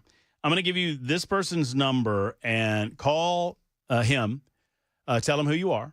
Tell him that you are the soon-to-be-fired producer. No, don't tell him that. Tell him you're the producer of the Matt Murphy Show. He'll know who I am. Tell him if he is able, does he have 5 minutes so that we can speak to him directly? Now, I normally wouldn't do that, but I'm so dang excited. I just texted him, and I'm so excited. He said he's in a river in Alaska. Call him and say, just 2 minutes to say congratulations, because he probably has no idea what I'm trying to congratulate him on. But I don't want to bug him, but I want to congratulate him. Don't worry. I'm going to feed you baby birds. I'll tell you everything that you need to know about it coming up in just a moment on Super Talk 99.7 WTN. 40 minutes after the hour, 20 until 5 o'clock on Super Talk 99.7. Be profusely apologetic. Say, I know that he's in Alaska. I know you're in the 49th state, yada, yada, yada.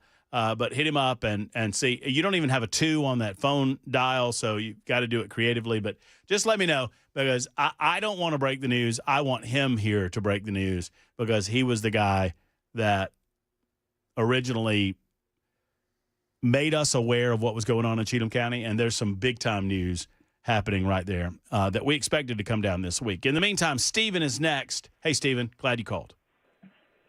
Hey, Matt. Hey, thanks for taking my call, buddy. Of course.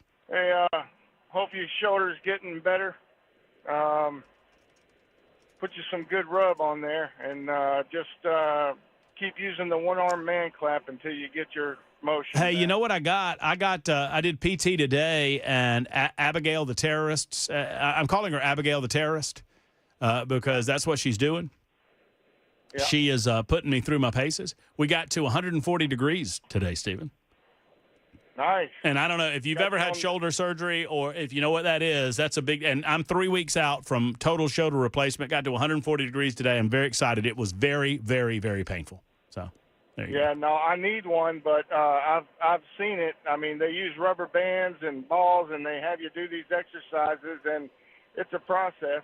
So, but yeah, I think you'll be good to go. No, man, we're looking. I'm looking forward to getting back on the golf course, getting back on the motorcycle, and being pain free. Getting back behind those rifles, right? And them handguns, man. Amen, you got to brother. be able to defend yourself. Well, you got that right. So I'm with you on this, the list on this Epstein stuff. There's no way. I mean, if you're using high-level clients for something like that, there's not going to be a list with people's names. I think the only way that we've heard any names come out in the media is just from people knowing, people seeing certain people with him at certain points in time. And Elaine Maxwell, I don't know if I would trust anything she has to say, her being one that manipulated young girls to do what they were doing anyway. She was just as bad as him, if not worse. So I would still like to hear what she has to say, but I think she's a lot of it. I think everybody's scared that she's going to come out talking about Trump, and she probably is planning to, because she probably still gets the news and she knows what's going on right now. But I think all in all, it is a Clinton cover-up, and I think Comey is, the one to look at more than anybody. Yeah. I think he went through anything and everything that had any substance on any names. Well, if that's the case, there is a fingerprint trail, I can assure you. And and I want to get to the bottom of that, and I think that we are owed a conversation about that too. I got to suspend that for a minute because I got to talk to this man because, brother, one, thank you for calling us. God bless you. You are in God's country up there in Alaska. What is going on, John Rich?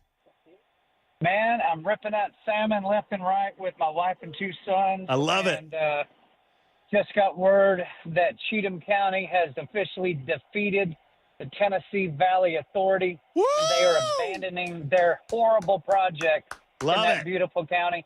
Hundreds of homes are going to be saved, thousands of acres of farmland, century-old farms. TVA has tucked their tail, and they are running. And I'm so proud of the citizens of Cheatham County for standing strong through all this. I'm thankful to WTN for getting the word out on this and applying that kind of pressure for the TVA to have to back off. Well, brother, it's all about, and I know you don't do this, but I'm going to do it. It's all about you. You made me aware of it. You made TN aware of it. You made us more aware of it. I know the citizens in Cheatham County were intimately aware, but when you broadened that field of vision to the point that we really saw what was going on, you helped direct our focus to help you take action. God bless you, and thank you. I absolutely love it when we get good news like this. Well, we the people are very powerful when we all pull in the same direction. So, like I said, I'm so happy for that county, all the people that were about to lose everything they've had.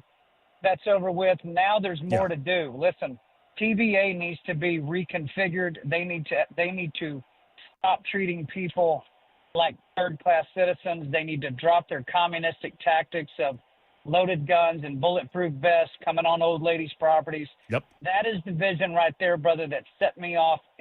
My blood ran ice cold when I saw that old woman standing in her front yard with guys with guns and bulletproof vests wanting to trespass. Matt, that is not America.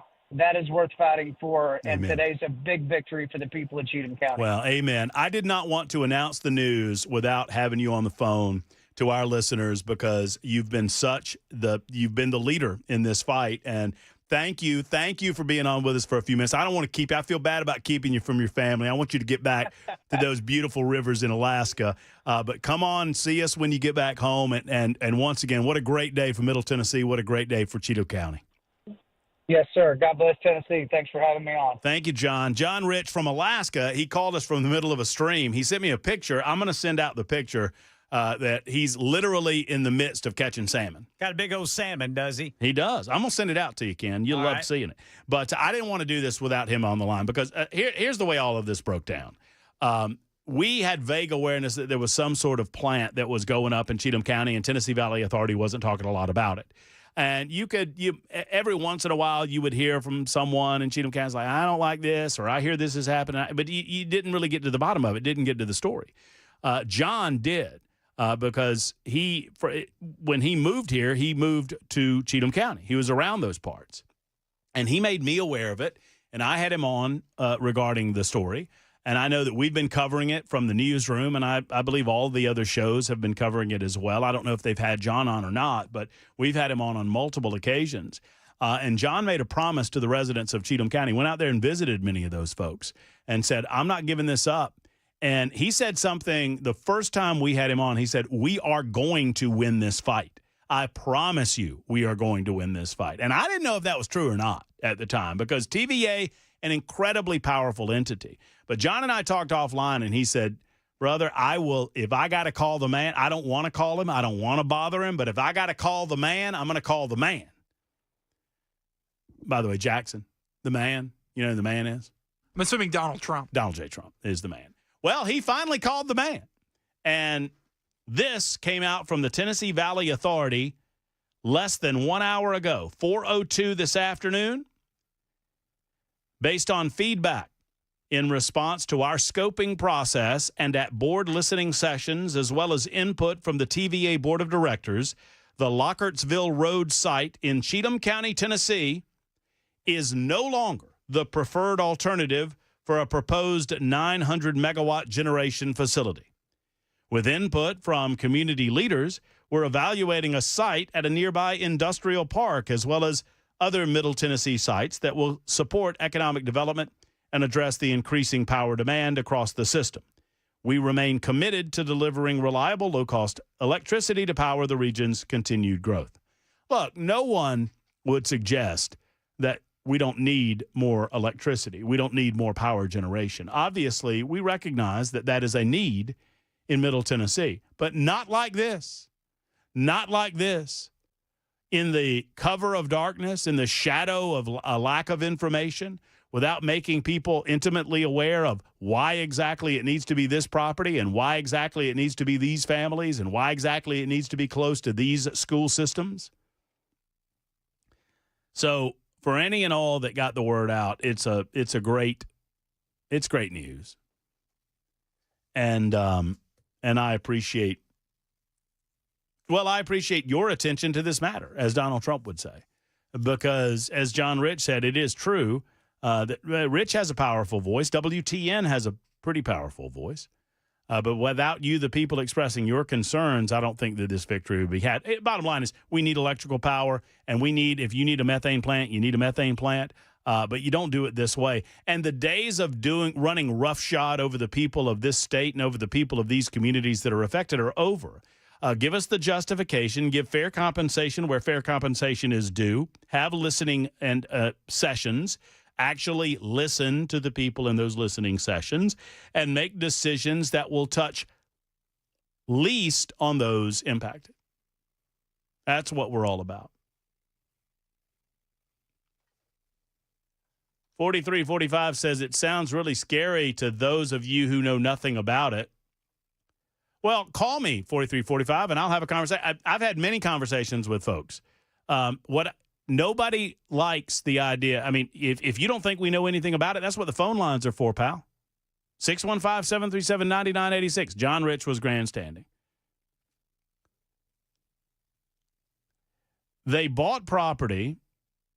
They were dishonest at the time that they bought it, said it was for, quote, future use. They knew what they were going to do when they bought it. They then claimed easement on other people's property. They scared the hell out of the residents over there. They acted as if they owed the residents no explanation. And the design all along was to run roughshod over those country folk in Cheatham County and feel like they could get away with it because what are we going to do? We're just the people. They're TVA. So 4345, if you want to call me with a different perspective, by all means do. But if you want to claim that we don't know anything about it, I'm happy to have that conversation with you. I'm not anti-energy. I am anti-shutting down coal plants because do-gooders and green energy folk have convinced TVA and former leadership of TVA that that was the way to go. I understand 4345 that it's a methane plant. I get it. I understand that it's a methane plant. We didn't want it in Cheatham County.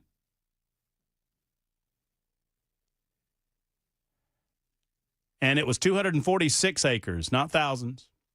But you can call me. I mean, call me. I'm happy to have the conversation. 51 after the hour. Super Talk 99.7 WTN.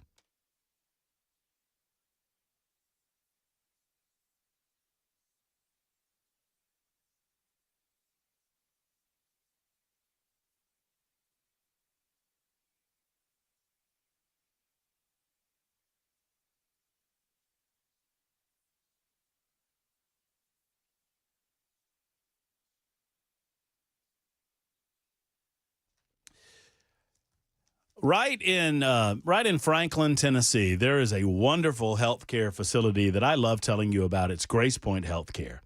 Grace Point Healthcare is affordable, convenient, and comprehensive medicine that is delivered in the direct pay format.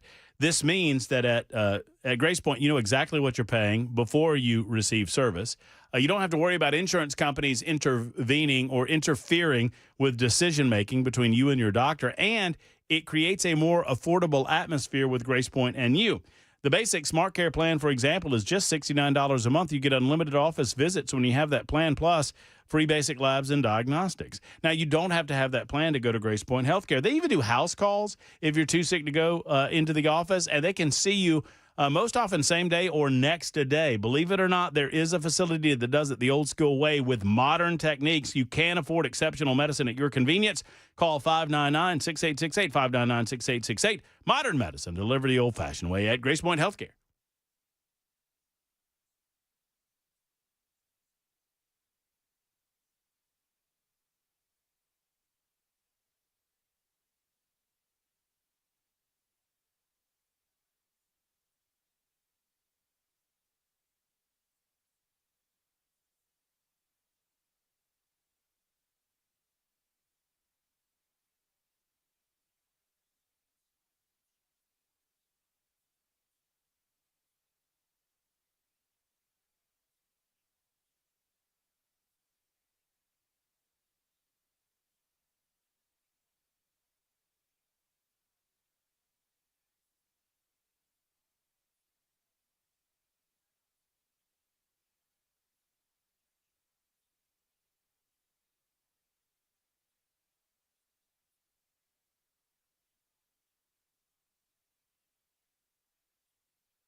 Satan knows Scripture better than some Christians, and for that reason should be respected because he has centuries of experience in deceiving and tempting people. Satan understands our human nature and our motivations. Satan has the power to plant thoughts in our minds if we allow it through ignorance. John 13:2, during supper, the devil having already put into the heart of Judas Iscariot, the son of Simon, to betray him, that being Jesus, Satan can possess non-believers as well. Luke 22:3, and Satan entered into Judas, who was called Iscariot, belonging to the number of the 12. Satan actually tries harder on Christians because Christians become his enemies when we accept Christ as our Savior. The best news, Christians share in Jesus' victory since he defeated Satan's power on the cross. John 16:33, these things I have spoken to you so that in me you may have peace. In the world you may have tribulation, but take courage. I have overcome the world. Scan to learn more.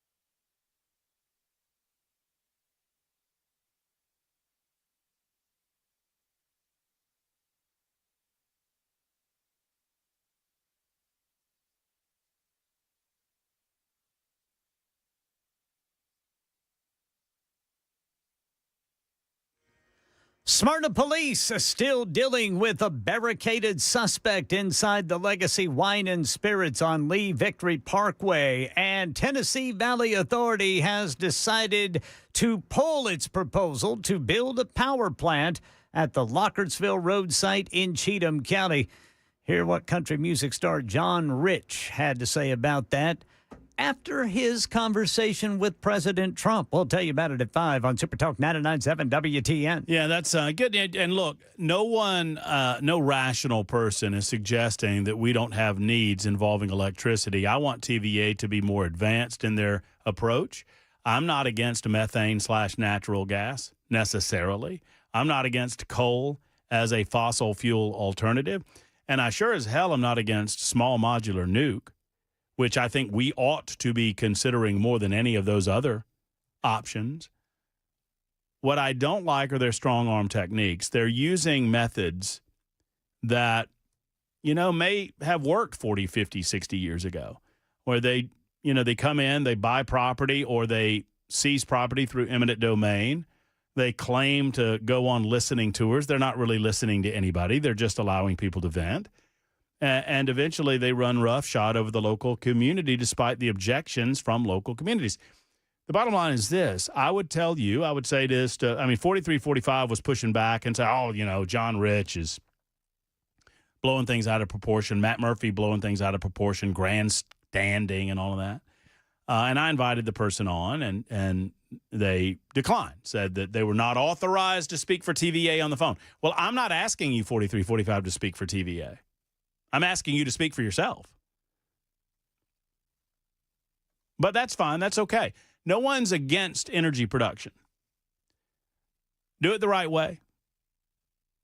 Do it the right way and consider alternatives to disrupting the lives of these people that you're going to disrupt in the form of industrial parks and other locations that might fit the bill when it comes to this 900 megawatt plant and not interfere with the activities of the residents of the state of Tennessee.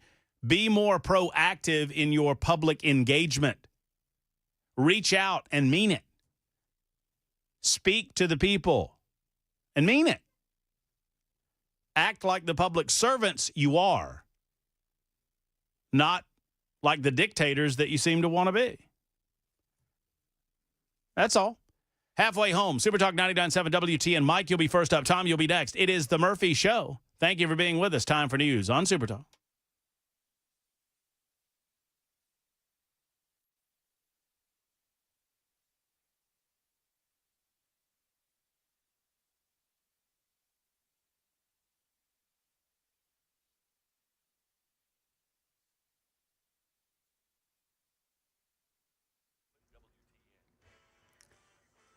5 o'clock on the dot. I'm Ken Weaver with your top stories. Got the full forecast and traffic coming up in 5 minutes. Right now in Middle Tennessee, Smyrna police still trying to bring the situation to a peaceful ending as a suspect has barricaded themselves in the Legacy Wine and Spirits store along Lee Victory Parkway.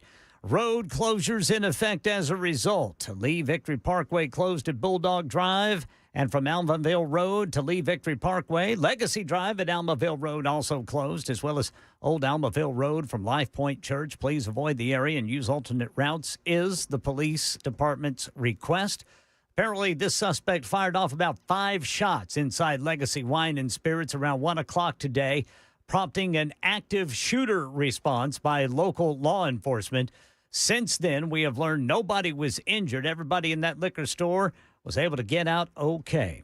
Country music star John Rich just broke some news on WTN's Matt Murphy show, saying Tennessee Valley Authority has withdrawn its proposal to build a power plant at the Lockertsville Road site in Cheatham County. Hundreds of homes are going to be saved, thousands of acres of farmland, century-old farms.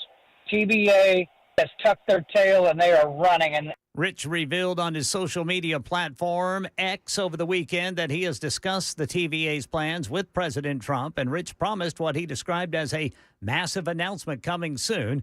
Well, then about an hour ago, TVA posted to its X site that based on input from community leaders, they are evaluating a site at a nearby industrial park as well as other Middle Tennessee sites that will support economic development and address the increasing power demand across the system. But it won't be the Lockertsville Road site there in Cheatham County. And House Speaker Mike Johnson is now breaking with President Trump and calling for the Department of Justice to release all of the Jeffrey Epstein files. Speaker Johnson telling the Benny Johnson podcast. The White House and the White House team are privy to facts that I don't know. I mean, this isn't my lane. I haven't been involved in that. But I agree with the sentiment that we need to put it out there. And you know, Pam Bondi, I don't know. When she originally made the statement, I think she was talking about documents, as I understood it. They were on her desk. I don't know that she was specific about a list or whatever, but she needs to come forward and explain that to everybody. Republican Senator Josh Hawley is calling for Jeffrey Epstein's convicted associate Ghislaine Maxwell to testify before Congress. And meth is showing up in the U.S. in different forms. Acting DEA Administrator Robert Murphy. So far this year, we've seized approximately 70,000 pounds of meth. Now, put that in context. 2024, that's the entire amount that we seized for DEA, 70,000 pounds. And that was a record year for DEA. Director Murphy says they've seen an uptick in shipments from the Mexican drug cartels hidden in fruits and even broken down into pills. That's the latest news. Traffic and weather next. I'm Ken Weaver, WTN News.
All right, got a crash in West Nashville. Police say it is 40 westbound at 46th Avenue, 51st Avenue, exit 205. Over by the airport, 40 westbound right before Briley Parkway.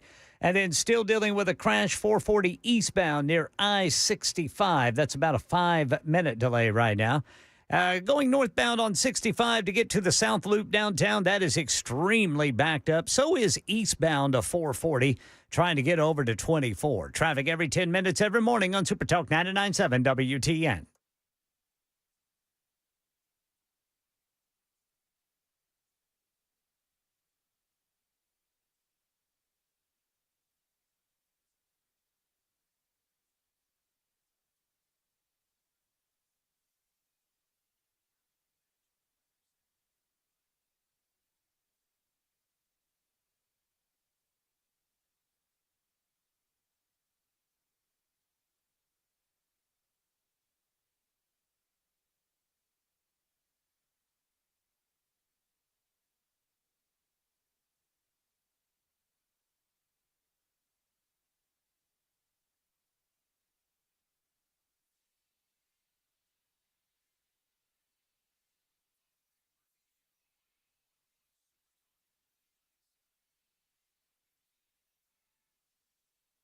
Super Talk 99.7 WTN. It is the Matt Murphy Radio Show. If you're just getting off work, just joining us, turning on your radio, getting in your automobile, thank you for choosing us. There are a lot of selections on your radio dial, a lot of places you could go on Spotify, iHeart, TuneIn, and even on Talk TV side of things, YouTube, Facebook, Twitter, Twitch, and Rumble. And you selected us. And for that, I'm very grateful. Thank you so much for your time and consideration. 615-737-9986. I'm making people happy in some regards. I'm ticking some people off in other regards. And that means I'm doing my job. Thank you for being a part of our day-to-day. All right. Once again, 615-737-9986. We'll get to your telephone calls momentarily. The news of the day, Donald Trump making some huge announcements from an economic standpoint out of the state of Pennsylvania today. Before he made those announcements, had a couple of things to say about the Epstein, quote-unquote, files, offered his complete and total support for Pam Bondi. His attorney general said he believes she's doing a great job and that she has the ability to release anything credible that she wants to release. Let's see if she does so.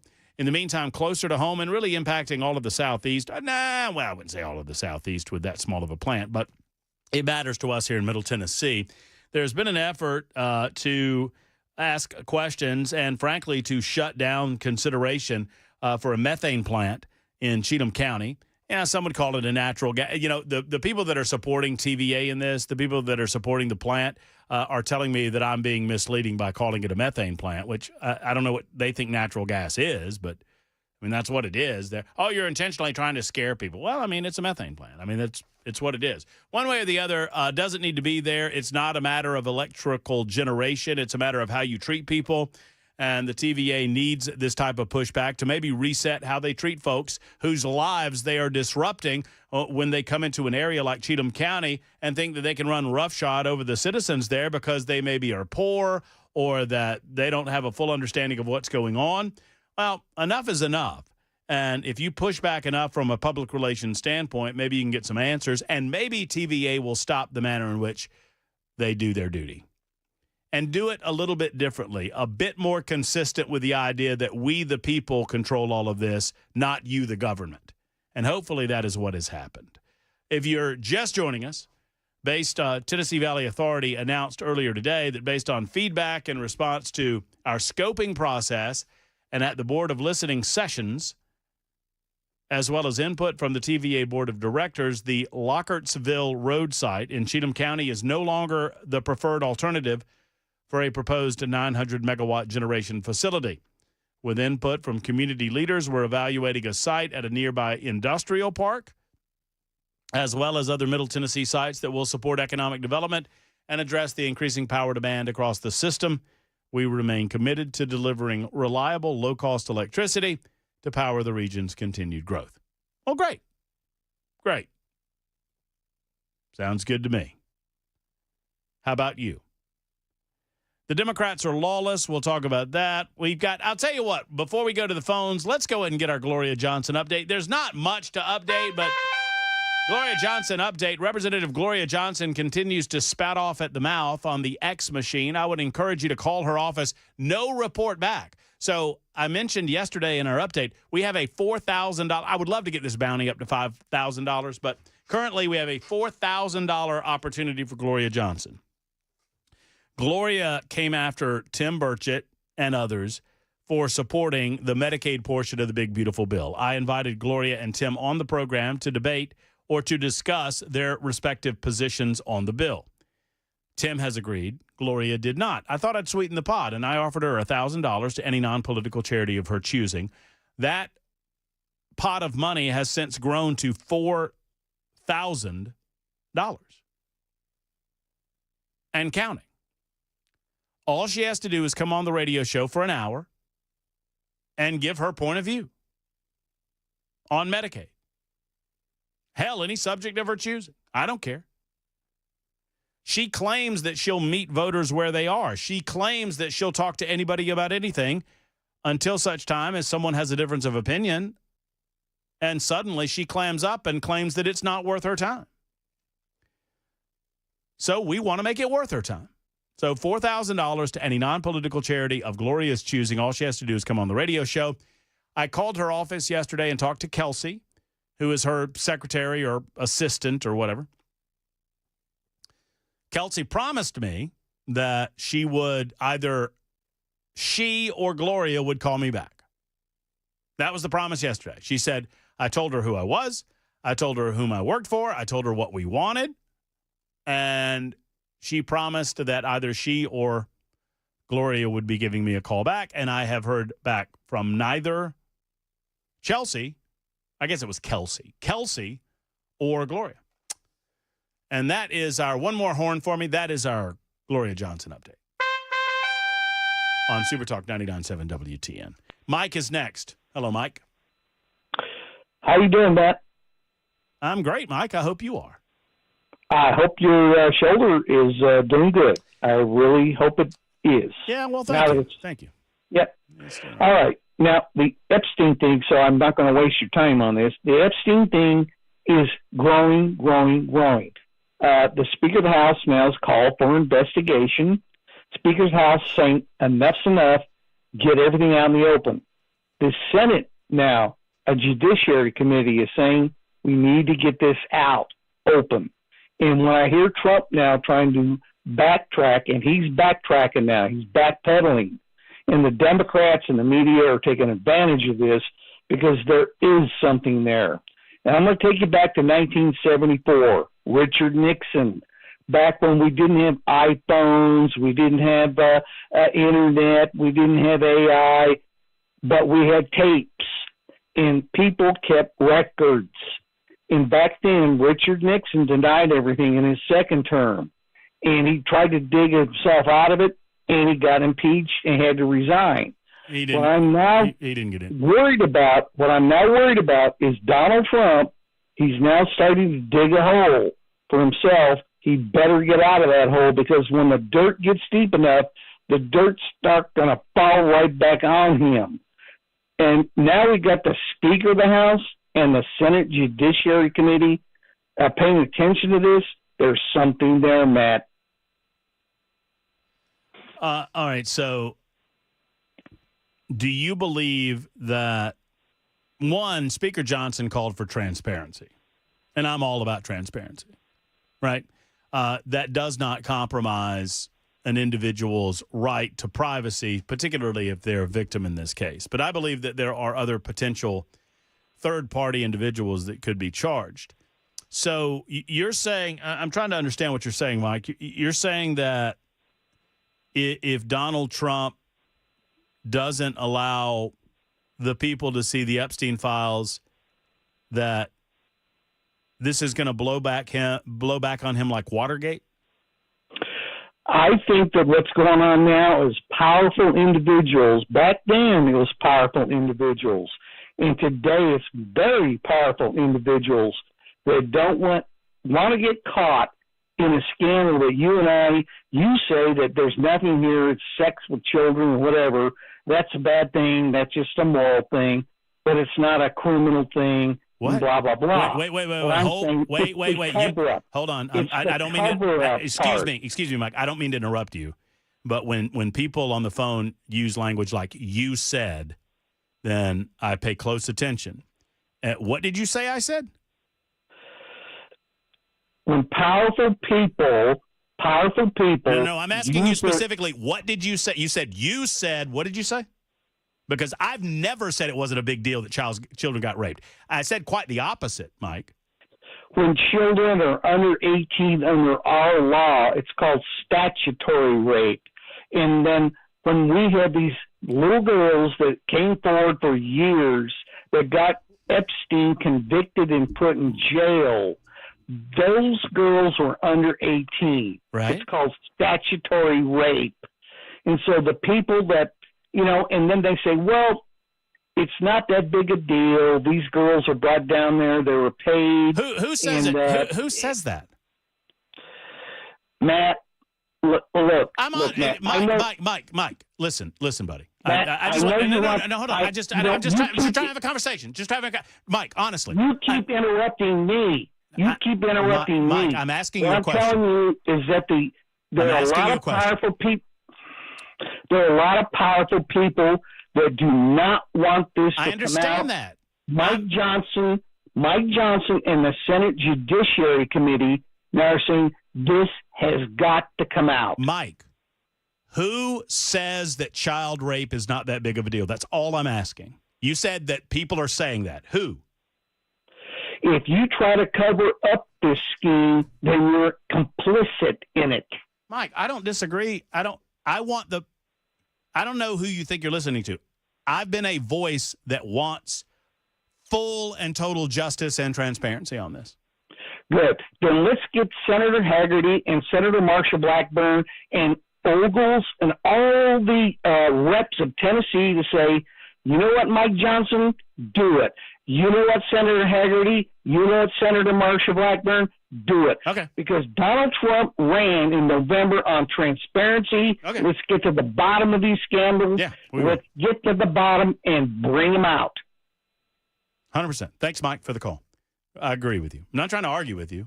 You just understand. I want to have that dialogue with you, Mike. I do. I really do. But when you say you said, and then and then you say something that I never said, then I'm going to stop you and correct you. Richard Nixon was never impeached, by the way. Tom is next at TVA. Tom wants to talk about TVA. Tom, what's up? Hi. Back to TVA. You're not old enough to remember when Percy Priest Dam was built, but I am. And when it was built, somebody tried to blow it up. Do you remember that? No, I don't. But wow.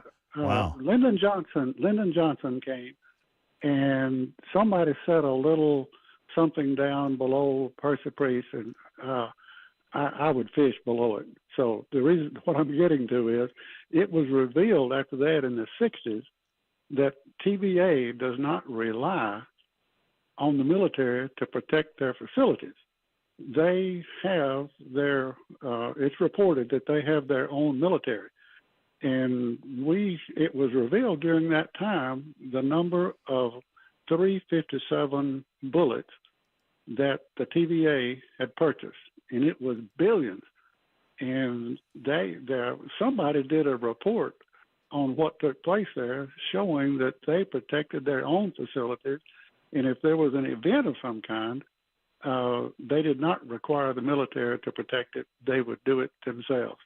So these people that said that somebody came to their door with maybe bulletproof vests on, and maybe they had pistols, I don't know, but probably did. But anyway, they don't depend on anybody but themselves. So they are fully armed and ready to go. So when you so Tom, you're teaching me something today. So the TVA, the Tennessee Valley Authority, you're saying has its own military? They have a group of people that protect it themselves. They do. And I'm an old military collector, and some of these people that count the number of shells that have been purchased have revealed how many bullets the TVA has actually purchased. And during that time, right after Lyndon Johnson was here, after this, whoever this was, some goofball tried to blow it up, and it was just it didn't work. So it was just a small type of explosive of some kind. I don't even know what kind it was, but somebody did some work in there. Well, they have, revealed that somebody, they protected it themselves. Right. So, I mean, I understand that. I mean, I just looked it up. The TVA has a police department or a force. Yes. Is that what we're talking about? Well, yes, because they protect if there was a charge, and it's my understanding that if there was some kind of event that somebody made a charge against one of the dams, that they did not call the Army, they'd call the Air Force. They did it themselves. So what I was getting to was somebody found out how many bullets they had purchased, and their police force carried 357 pistols. So anyway, when they come to the door and knock on the door and they've got bulletproof vests on and pistols, I suspect that's probably the police force. No, I mean, yeah, they have their own, and I'm looking at some of the info now. No, this is good information, Tom. Thank you. I mean, an organization that large, yes. So much like, I mean, I don't want to diminish what Tom is saying. I mean, obviously, this is apparently a part of the TVA. I'm reading the history of this as a part of the TVA Act of 1933, Title 16, U.S. Code 831C-3, authorizes TVA to designate law enforcement agents to assist in carrying out its mission. For decades, TVA Police and Public Safety Service provided this. The Violent Crime and Law Enforcement Act of 1994 designated TVA Police to become a part of a federal law enforcement agency. So they're not military per se, but they are a law enforcement agency. Tom, you're exactly right, and thank you for the info. 23 after the hour, Super Talk 99.7 WTN.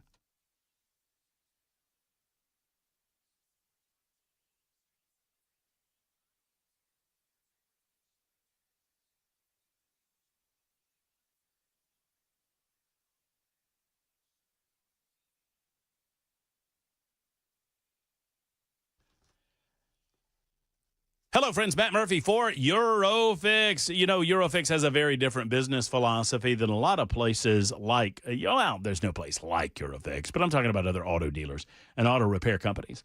They have more staff at their locations than most any other auto repair shop. Why? Because they want to be ready for you when your emergency pops up. That's why. Have you ever noticed how hard it can be to get a right now appointment for vehicle repair? Oh, it'll be a week. It'll be 2 weeks. It'll be 3 weeks. A lot of places more than 2 weeks out, not at Eurofix. At Eurofix, they offer quality repairs that beat the dealer without dealer pricing since 1999, plus a 3-year warranty and the staff to fix your car right now. Not tomorrow, not next week, but now. Owner Aaron Stokes says that we will never be too busy for our customers, and they mean it. They want to fix your car and take your pain away right now. They fix all European cars. Eurofix says yes to speedy repair. Family-owned for 26 years. Call them today, 844-EUROFIX, 844-EUROFIX, or visit myEurofix.com.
Police in Smyrna still dealing with a barricaded suspect who had opened fire inside the Legacy Wine and Spirits on Lee Victory Parkway today.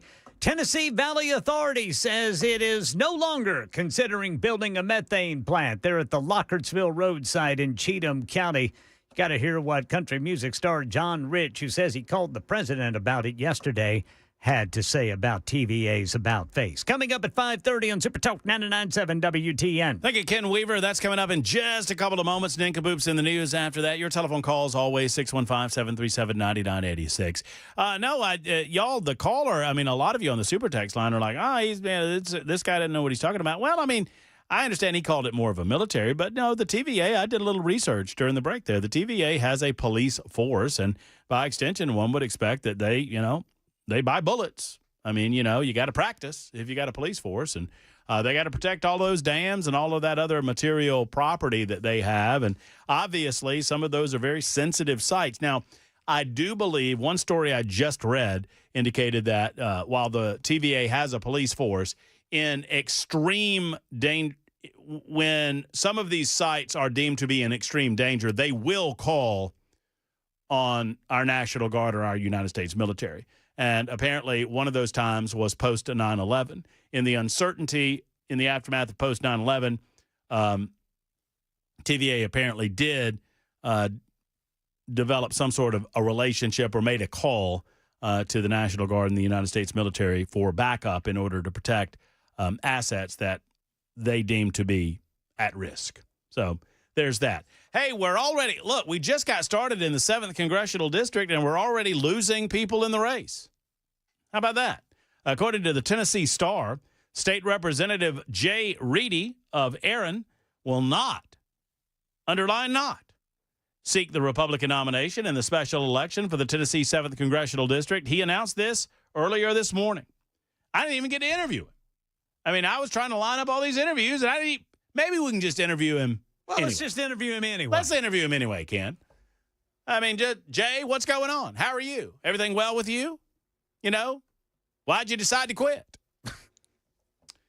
Reedy's withdrawal from the race leaves 7 candidates. So his decision to not run in the special election from the 7th Congressional District comes a day after U.S. Representative Mark Green endorsed Matt Van Epps. I have a question about that.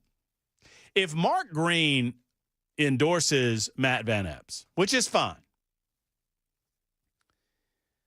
If Mark Green initiates a conversation about honor in the first sentence of his endorsement,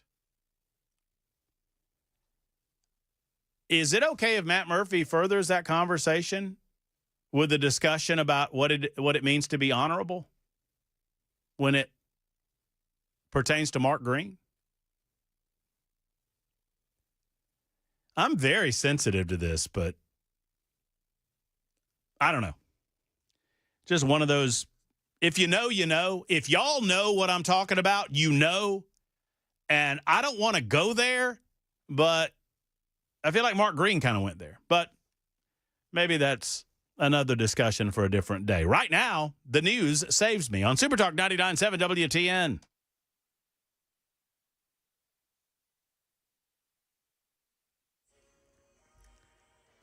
I'm Ken Weaver with your top stories. Got the full forecast and traffic in 5 minutes. And right now in Middle Tennessee, Smyrna police still dealing with a barricaded suspect inside the Legacy Wine and Spirits on Lee Victory Parkway.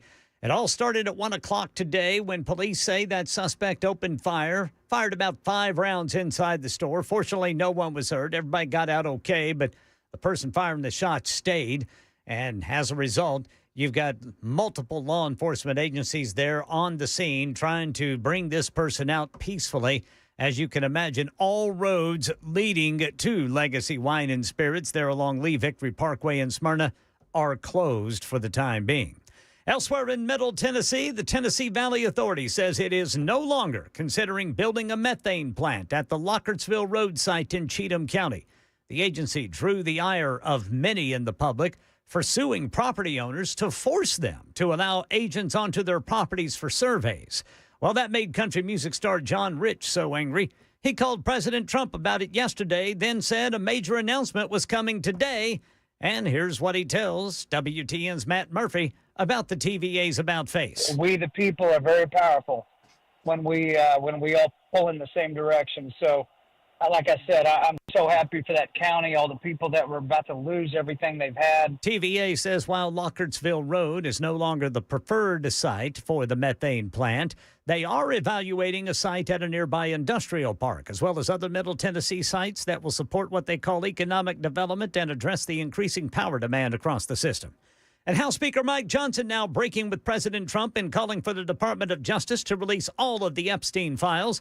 Speaker Johnson telling the Benny Johnson podcast today, Attorney General Pam Bondi needs to release all of the files and explain what documents she was referring to when she claimed they were all on her desk. I like Pam. I mean, I think she's done a good job. We need the DOJ focusing on the major priorities. So let's get this thing resolved so that they can deal with violent crime and public safety and election integrity and going after Act Blue and the things that the president is most concerned about, as we are. So I'm anxious to get this behind us. Republican Senator Josh Hawley calling for Jeffrey Epstein's convicted associate Ghislaine Maxwell to testify before Congress. That's the latest news. Traffic and weather next. I'm Ken Weaver, WTN News.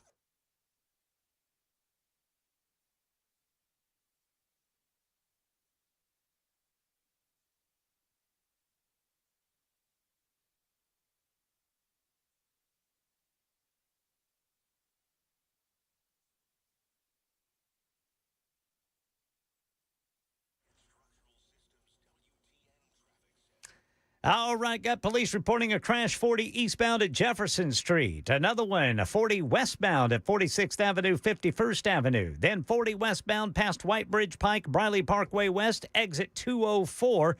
Creve Hall got a vehicle versus a pole, 65 southbound at Harding Place. Traffic every 10 minutes every morning on Super Talk 99.7 WTN.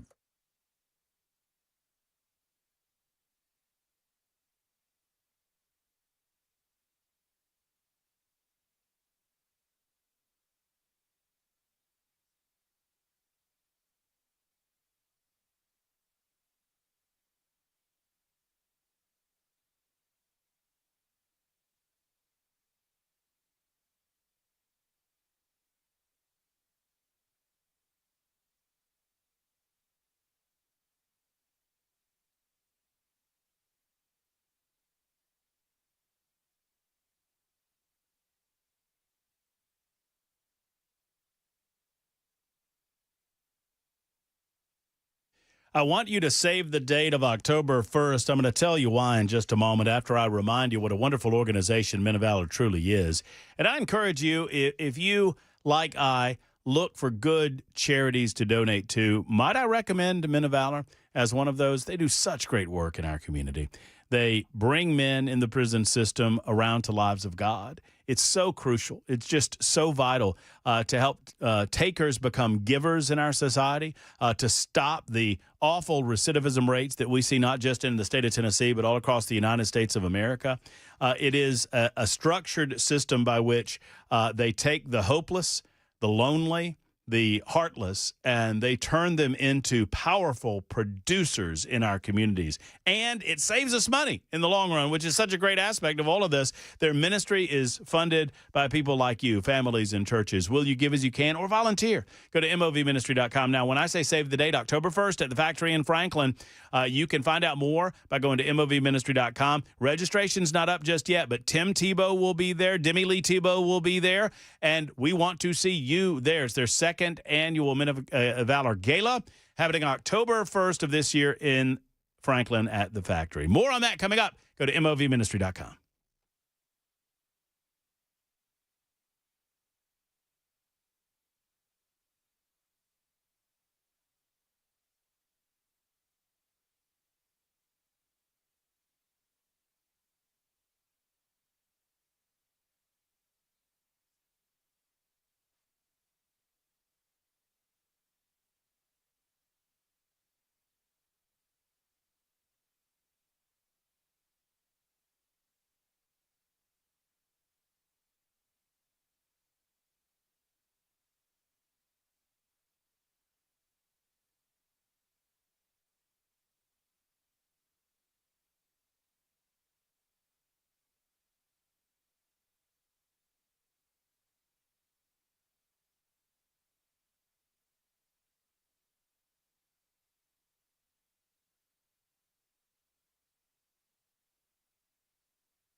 Super Talk 99.7 WTN, Matt Murphy, and you. It is, hey, how are you? Hope your ride home is going well. I was just, I was looking at some of this, man, oh, man.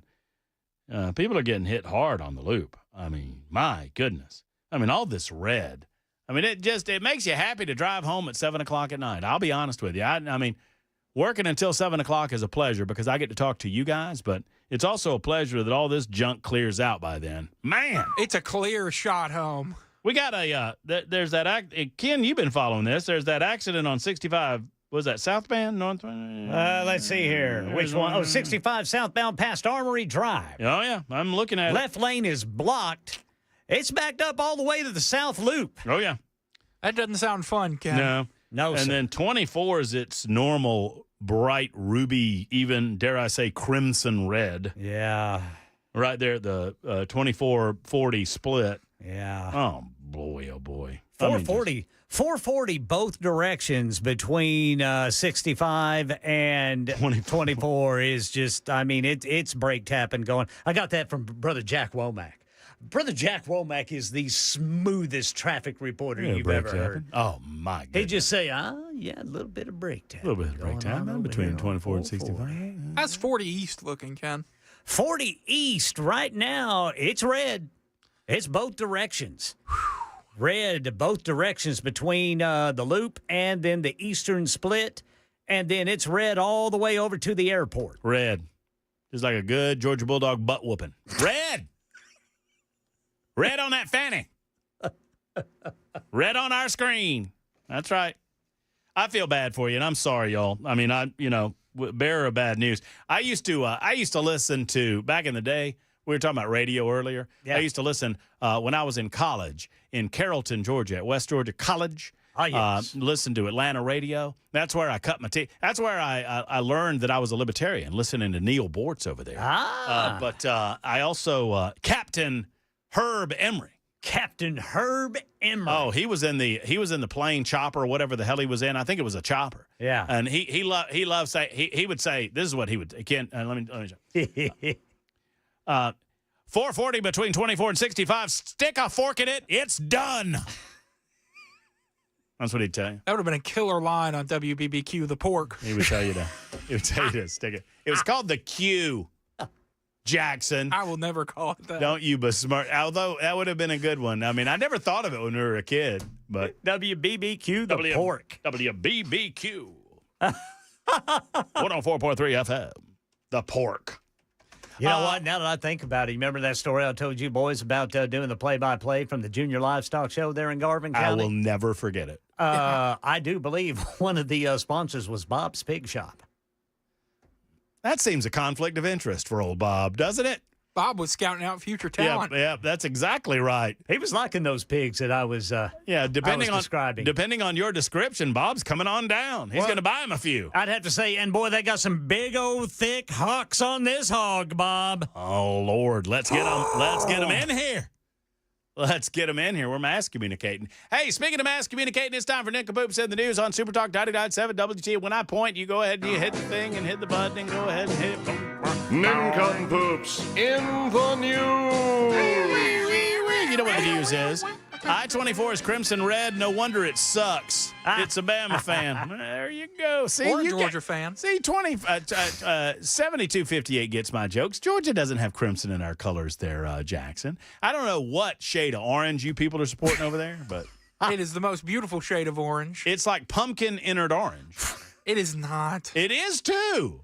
I'm not. It's a beautiful color of orange. I'll wear it tomorrow. That's all well and good. That's fine. I got. Actually, no, I won't. Look. For those watching on the Talk TV, look at what I'm sporting. How about that? I went to Georgia in my college football video game experience. Look at there. It's my Georgia Bulldog Hey Dudes. Mm-hmm. How about that? Uh-huh. Yeah. I can't wait, man. I know, it's gonna be good. Wait. We wait so long, it goes by so fast. I know. Georgia chokes again in the playoffs. Speaking of playoffs, who won yesterday? I think it was Weaver, wasn't it? His brother Weaver. I think it was me? Ken Weaver. Yeah. All right. So you know how we do it. We do some nincompoops to it. We find those wacky, wild stories, offbeat and off-putting in some cases, and we present them to you, and you get to vote. 615-737-9986. We have established a new rule that winner goes first. Ken Weaver was the winner. Ken Weaver goes first. All right, boys, I got this out of the New York Post. Uh-oh. Alleged South Carolina dirty teacher grins as she is released on bail after dropping a courtroom bombshell. Okay, it's not my story. Okay, good. An alleged dirty South Carolina teacher accused of molesting a teen student grinned in court as she was released on bail after it was announced that she is pregnant. She grins. No. 33-year-old Nicole Ballou Callahan charged with 3 counts of criminal sexual conduct with a minor over an alleged affair with a teen boy beginning when that boy was just 14. So that means it went on for a while, starting when he was 14. She turned herself in to the sheriff's department in Anderson County near Greenville last week. She's charged with 3 counts of criminal sexual conduct with a minor, and then at a hearing, her attorney asked that the court release her on bond because she is 8 or 9 weeks pregnant. Neither the defense nor the prosecution suggested who the father of the baby might be. Callahan does have a fully grown fiancé who was in the courtroom to support his alleged predator sweetheart. I don't understand that. There's a word for those types of people, and I'm not going to say it on the radio. Detectives began investigating Callahan in May and claimed the affair started. Okay, yeah, here it is. It started 4 years ago with this 14-year-old. No. The relationship intensified as she reportedly signed the student out of school, transported him to practices, and served as a supervisor for after-school activities. These repeated interactions led to a prolonged pattern of abuse, which was corroborated by search warrants and ongoing cooperation with the victim's family. So there's a picture of her sitting there smiling whenever it's announced she's pregnant. And how long has she been engaged to be married to this fella who is supporting her? He's the nincompoop. Have you guys ever seen? That's a good turn, Ken. You're right. I was trying to figure out who the nincompoop was, and she's too awful to be a nincompoop. He's the nincompoop. What kind of moron are you? Yes, sir. Yes, Jackson. Sorry. Have you guys ever seen That's My Boy? Adam Sandler, Andy Samberg? I have not. This is the exact plot of that movie, playing out in real life. That's awful. Wow. I got to cleanse your palate, folks, from that awful story out of the New York Post with my awful story out of the New York Post. I was very concerned that Ken Weaver had my New York Post story, but there's a lot of New York Post stories like this one.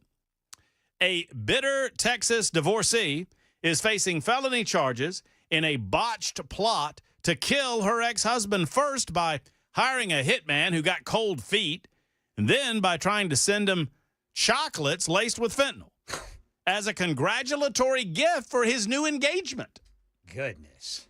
Pamela Jean Stanley, 63, was caught on tape by an undercover officer with the Parker County Sheriff's Special Crimes Unit inquiring about injecting fentanyl into a box of high-end chocolates that she wanted to deliver to her newly engaged ex, 66-year-old Jeffrey Koth. The package would also include a faux honeymoon incentive from a travel agency, according to the sheriff's office. The deadly delivery was apparently Stanley's fallback plan. According to the victim, she first hired a hitman to assassinate her ex nearly 18 months ago. Goodness. But the paid assassin grew a conscience and warned the man of the plot against him. Koth or Kuth, I don't know how to pronounce his last name, C-A-U-T-H, Koth, said, "I'm just fortunate that the hitman got a conscience and reached out to me. I've pretty much the better part of a year and a half lived with the lights off at the house, floodlights and cameras in the backyard. It's been an experience." Wow. Koth alleges that his wife wanted him dead so she could covet his son's inheritance and reclaim the home they shared before their 2020 divorce in an act of, quote, hatred and revenge. I'm a lucky fella. I'm just thankful that he's behind bars. Stanley was finally caught after undercover officers lured her into a fake purchase of what she believed to be fentanyl in a motel parking lot in late May, cuffed immediately after the sale.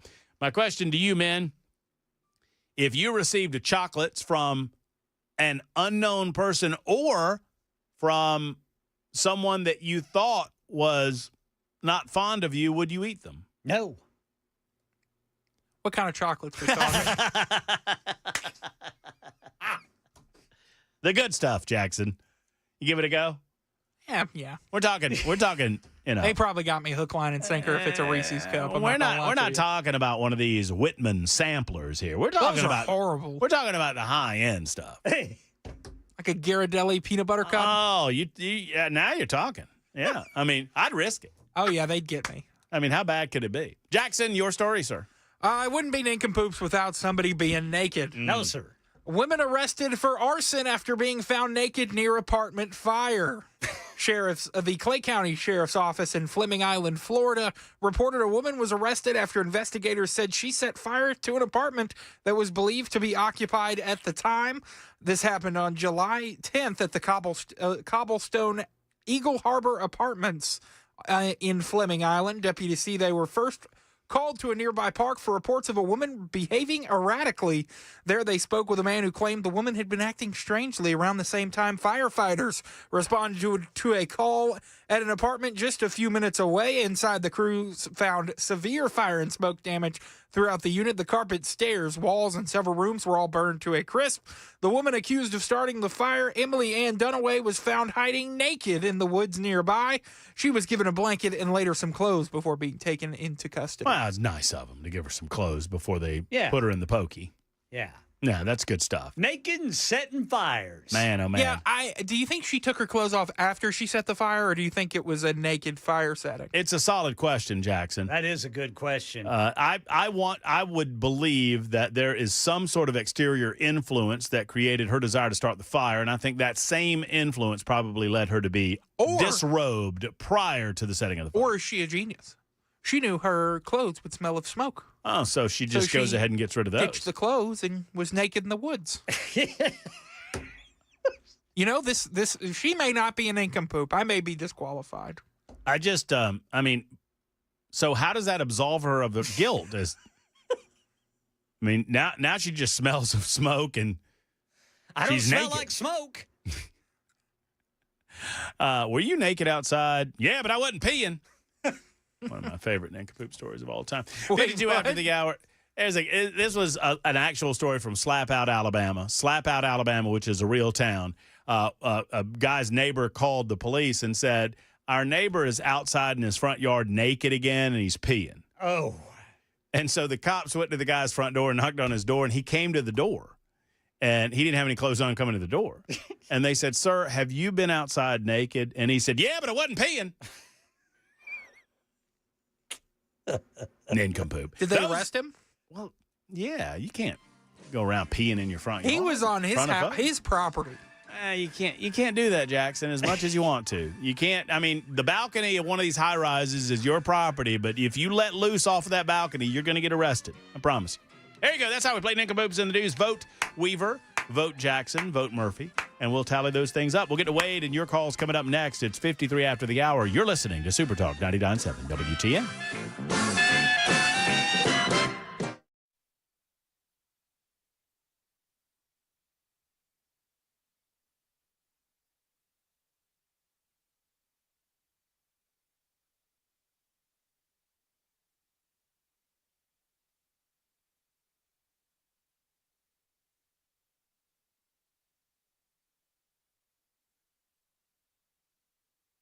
Pastor and author J.C. Ryle once said, contrary to popular belief, hell is not a place God sends only the worst of the worst. Hell is our default destination. What that means is we need someone to save us, or we stand before God condemned to hell. But we cannot save ourselves. Only God can do that. Ephesians 2:8 and 9 says, for by grace you have been saved through faith, that not of yourselves, it is the gift of God, not as a result of works, so that no one may boast. Jesus Christ placed all believers' sins upon himself and died to pay for those sins. Why did he have to die, though? Because Scripture explicitly says the wages of sin is death. Wages means the same as payment, so payment for sin is death. There are no second chances to accept Christ and avoid hell after you die. So if you feel a prompting in your heart, it may be God drawing you. Scan the QR code to learn more.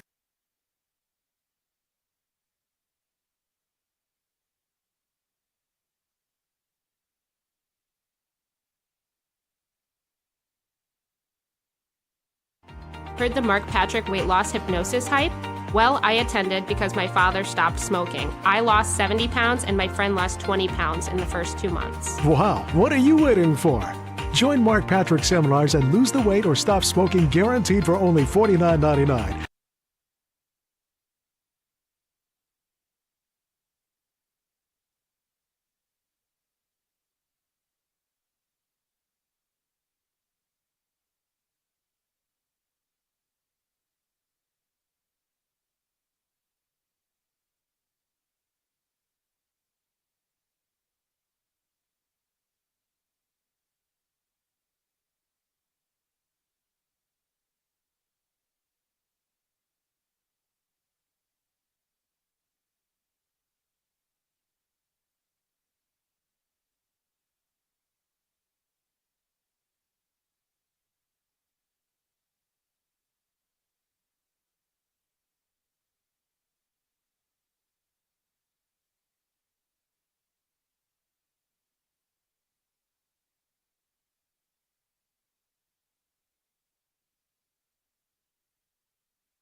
Police still dealing with a barricaded suspect at the Legacy Wine and Spirits in Smyrna. The Tennessee Valley Authority says it is no longer considering that site in Cheatham County for a methane plant. These stories and more coming up at 6 on Super Talk 99.7 WTN.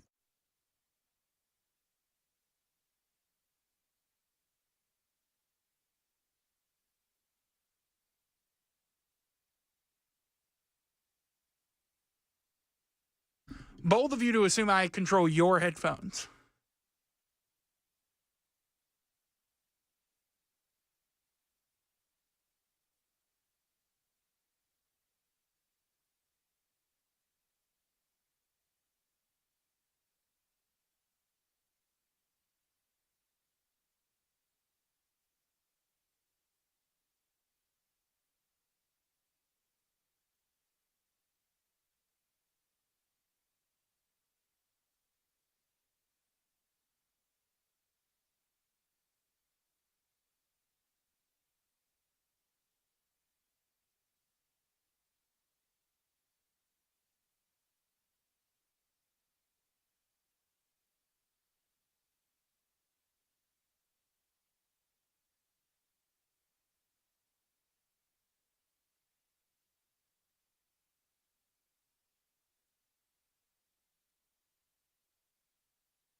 I'm Ken Weaver with your top stories. Got the full forecast and traffic in 5 minutes. Smyrna police still dealing with a barricaded suspect inside Legacy Wine and Spirits along Lee Victory Parkway. All roads leading there are closed while this situation plays out, and police try to bring it to a peaceful conclusion. Apparently, it started around 1 o'clock today with the suspect firing about 5 shots inside that liquor store. Fortunately, everyone got out okay. And now police just trying to talk this person out peacefully. Tennessee Valley Authority says it is no longer considering building a methane plant at the Lockertsville Road site in Cheatham County. The agency drew the ire of many in the public for suing property owners to force them to allow agents onto their properties for surveys. It made country music star John Rich so angry he called President Trump about it yesterday, then said a major announcement was coming today, and it did. Hundreds of homes are going to be saved, thousands of acres of farmland, century-old farms. TVA has tucked their tail, and they are running. And TVA says while Lockertsville Road is no longer the preferred site in Cheatham County, they are evaluating a site at a nearby industrial park, as well as other Middle Tennessee sites they say will support economic development and address the increasing power demand across the system. House Speaker Mike Johnson breaking with President Trump and calling for the Department of Justice to release all of the Epstein files. Speaker Johnson was asked on a podcast that's the Benny Johnson podcast, if he supports calls to subpoena the Department of Justice for said files. Reagan used to tell us we should trust the American people. I believe in that principle. I know President Trump does as well, and I trust him. I mean, he put together a team of his choosing, and they're doing a great job. It's a very delicate subject, but we should put everything out there and let the people decide it. Republican Senator Josh Hawley calling for Jeffrey Epstein's convicted associate Ghislaine Maxwell to testify before Congress. And an urgent search is underway in Los Angeles today after a violent double homicide. Alex Stone reports there from L.A. American Idol, the popular TV show confirming the death of its music supervisor, Robin Kay, and her songwriter husband, Thomas DeLuca. Police say both victims were shot to death in their home, found on Monday during a welfare check after somebody told police they had not been heard from since last Thursday. Both victims, 70 years old, found in separate rooms, shot to death. A motive for the shooting remains unclear, and nobody is in custody. Alex Stone, ABC News, Los Angeles. Sorry about that, Alex. Entertainment news. Nominations for the 77th Primetime Emmy Awards have been announced, and Severance is a top nominee. Mr. Scout. I know you're still weighing whether to return to Lumen. Yeah, Severance gets 27 nominations, leading all nominees. And that's the latest news. Traffic and weather next. I'm Ken Weaver, WTN News.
All right, Berry Hill, TDOT says we got a stalled semi blocking the left lane, 65 northbound, just past Armory Drive.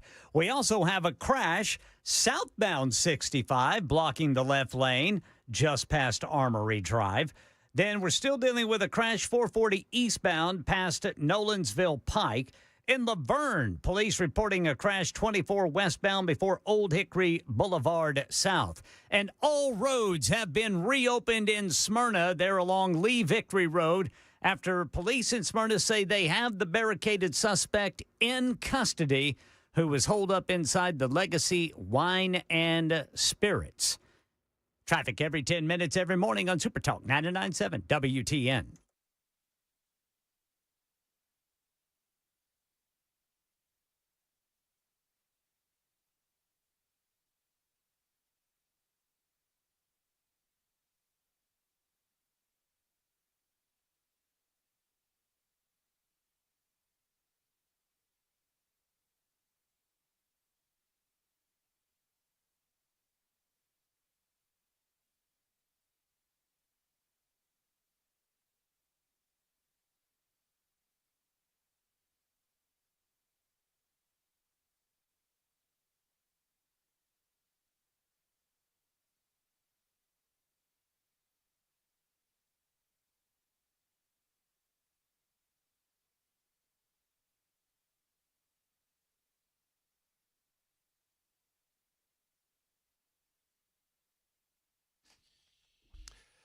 Super Talk 99.7 WTN, Matt Murphy and you. It is just after 6 o'clock on this, the 15th day of July. Thank you for being around. Whatever time you're able to give us, we're certainly appreciative of that. I promised I'd get to calls, and I'm going to do so. I will tell you that there are members of Congress that have now decided to introduce a discharge petition. Specifically, Thomas Massey from up in Kentucky is calling on a discharge petition, which is, for those who don't know, and Thomas was gracious enough to describe it to us, it is a procedural tool for bypassing leadership. In 7 days, they will start collecting signatures, and if they get up to 218 signatures, the House will vote on the bill requiring a full release of the Epstein files. And then it remains to be seen what is there, what is not there. We're getting a lot of mixed signals. All I can tell you is all of this would have been avoided. I suggest, if not all of it, 90% of this would have been avoided if Pam Bondi had held a press conference, assembled the media, explained to us that there was less there than they believed, explained what was there, explained what they could talk about, what they could not talk about, and then take questions. In the meantime, Wade is next in Pulaski. Hey, Wade, glad you called. Glad you waited. How are you?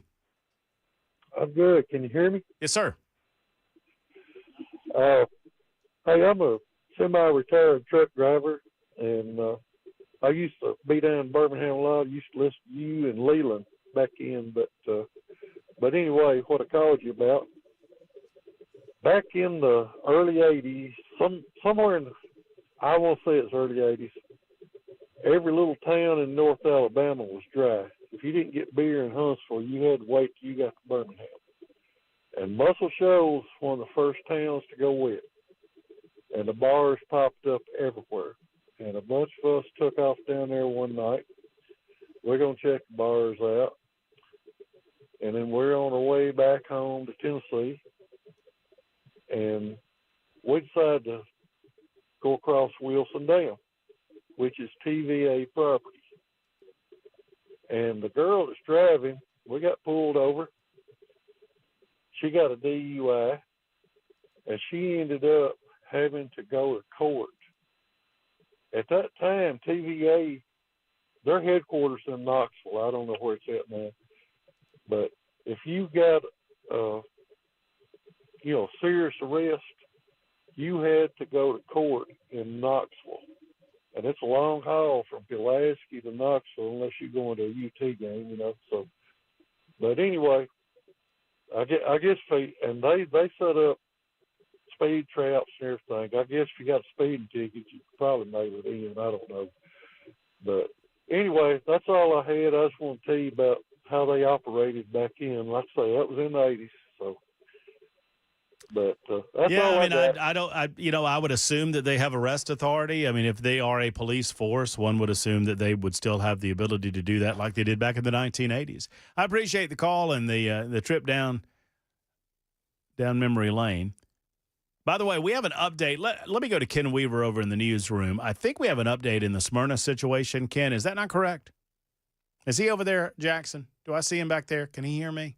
He is working on something. He might be working on a report. I apologize. I meant to get to him a minute ago. I think that there has been a as a matter of fact, I know Ken's working on some of this stuff over there in the newsroom. The suspect in the Smyrna Police Department situation has been apprehended. According to the Smyrna police, they have updated the situation, saying that the suspect was apprehended without incident and is now in custody. All roads have reopened. They would note, the Smyrna Police Department does, that there will still be considerable police presence in the area. Officers continue to work the active crime scene, the investigation ongoing. For those who are just joining us, maybe just in your cars, there were several road closures in the Smyrna area because there was initially an active shooter inside of a business, and then everybody got out of the business except for the suspect. And for a number of hours, the suspect had barricaded himself or herself. I don't know if it's a female or male, had barricaded themselves inside of the business. Law enforcement was on the scene the entire time. They contained the area. They blocked off the area. And now they're saying that the suspect has, in fact, in Smyrna, been apprehended without incident or without further incident. So there you go. It's Colin's turn. Hello, Colin. Hey, Matt, how you doing? I'm great, Colin. Thank you for calling in. Hey, I wanted to weigh in on. I tried to call in yesterday. I couldn't get through about the some of the comedy movies y'all were talking about. Oh, yes, sir. Raising Arizona, one of my faves. Yeah, I was going to throw in Spaceballs, History of the World, Naked Gun, Airplane, and I would love to see what the liberal left would do if they released Blazing Saddles back in the theater. Yeah, I don't think Blazing Saddles would make it. I just don't. I think Mel Brooks is on. Obviously, you're a Mel Brooks fan. I am too. I think Mel Brooks is on record as saying he almost couldn't get it made then. And wow, I didn't know that. Yeah, he had trouble, but the studios loved Mel Brooks, but they didn't get it. They did not understand the comedy. They didn't understand the humor in it. I don't know if you know this. I have a few fun facts about Blazing Saddles. Did you know who the original lead was going to be for the sheriff?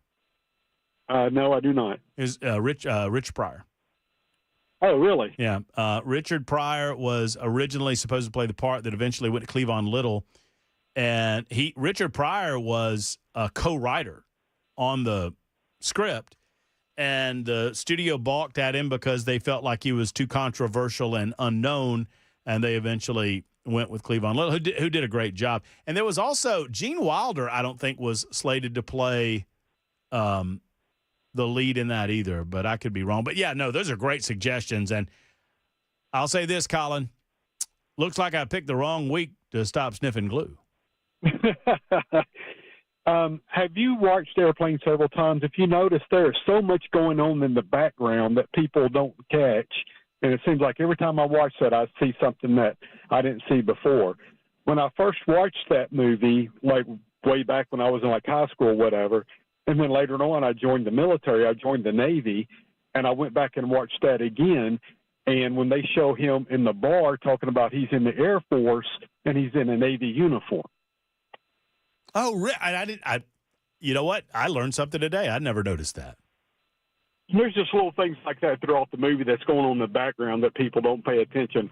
Like when they're on the beach and he's talking about, why don't we go up this coast to this nice little restaurant? And he says, I can't. We're flying out tomorrow. We're going to be doing this, that, and the other. Tells the whole thing about the mission. And then she says, when will you be back? It's classified. Yeah, it's classified. Over Macho Grande? No, I don't think I'll ever be over Macho Grande. Thank you, Colin, for that. We walked through some favorite comedy films from yesterday. This is No Comedy Call. Dave has a thought about the Epstein deal. Hello, Dave. Hey, man. Hey, how are you doing? I'm well, Dave. Thank you for calling. Hey, this is Dave in Columbia. I usually text you and give you grief. Well, man, I'm glad you decided to call me. Thank you for texting me and giving me grief, and thanks for calling in. Yeah, oh, by the way, it's Gig Young. Gig Young had the role that Gene Wilder had in Blazing Saddles. He was originally cast. Was he? But he was like, he drank too much, didn't he? Yeah.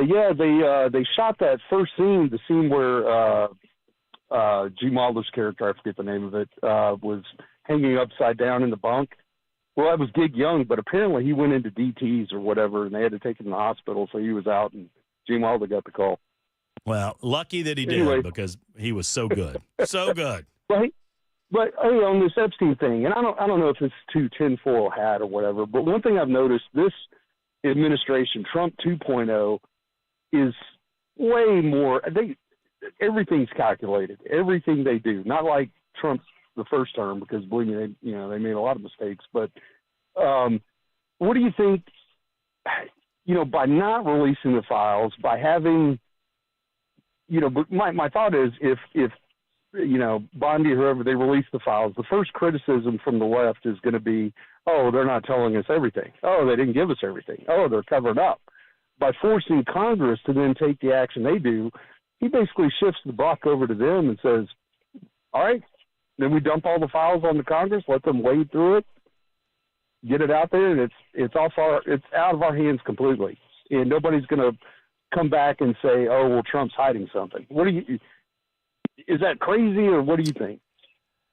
Well, my analysis is by not being as forthcoming as possible through the Department of Justice, you are potentially handing a perception victory to Democrats, because as many Republicans as there are that want to get to the bottom, our own congressional, or one of our representatives here in the state of Tennessee, Tim Burchett, had some strong language to say about it. I've got a clip to play later, but so I'm just trying to break this down. So Trump plays that 40 chess game, and what I can't get beyond is why you would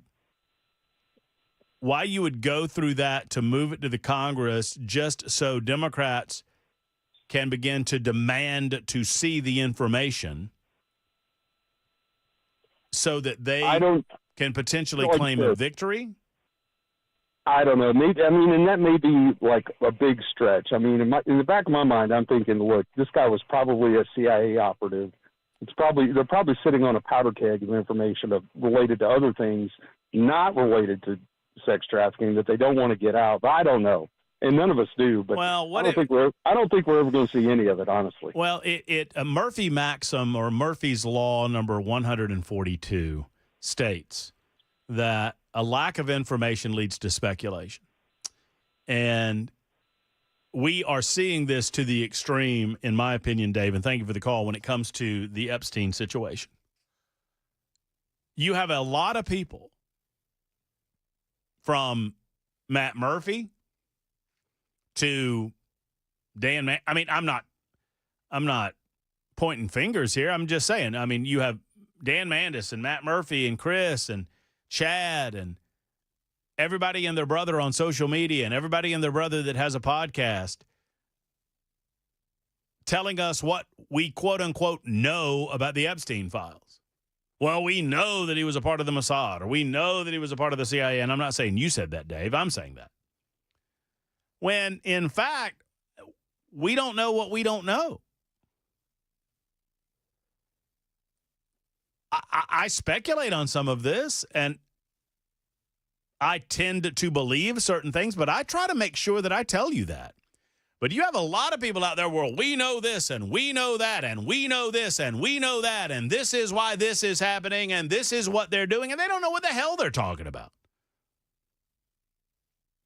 Which leads me back to Murphy's Law number 147. A lack of information leads to speculation. Just get the information out there where the goats can graze on it. And I'm on record, by the way, just to reset for those maybe who have not heard it, I don't believe there's nearly the amount of information that many people would suggest there is.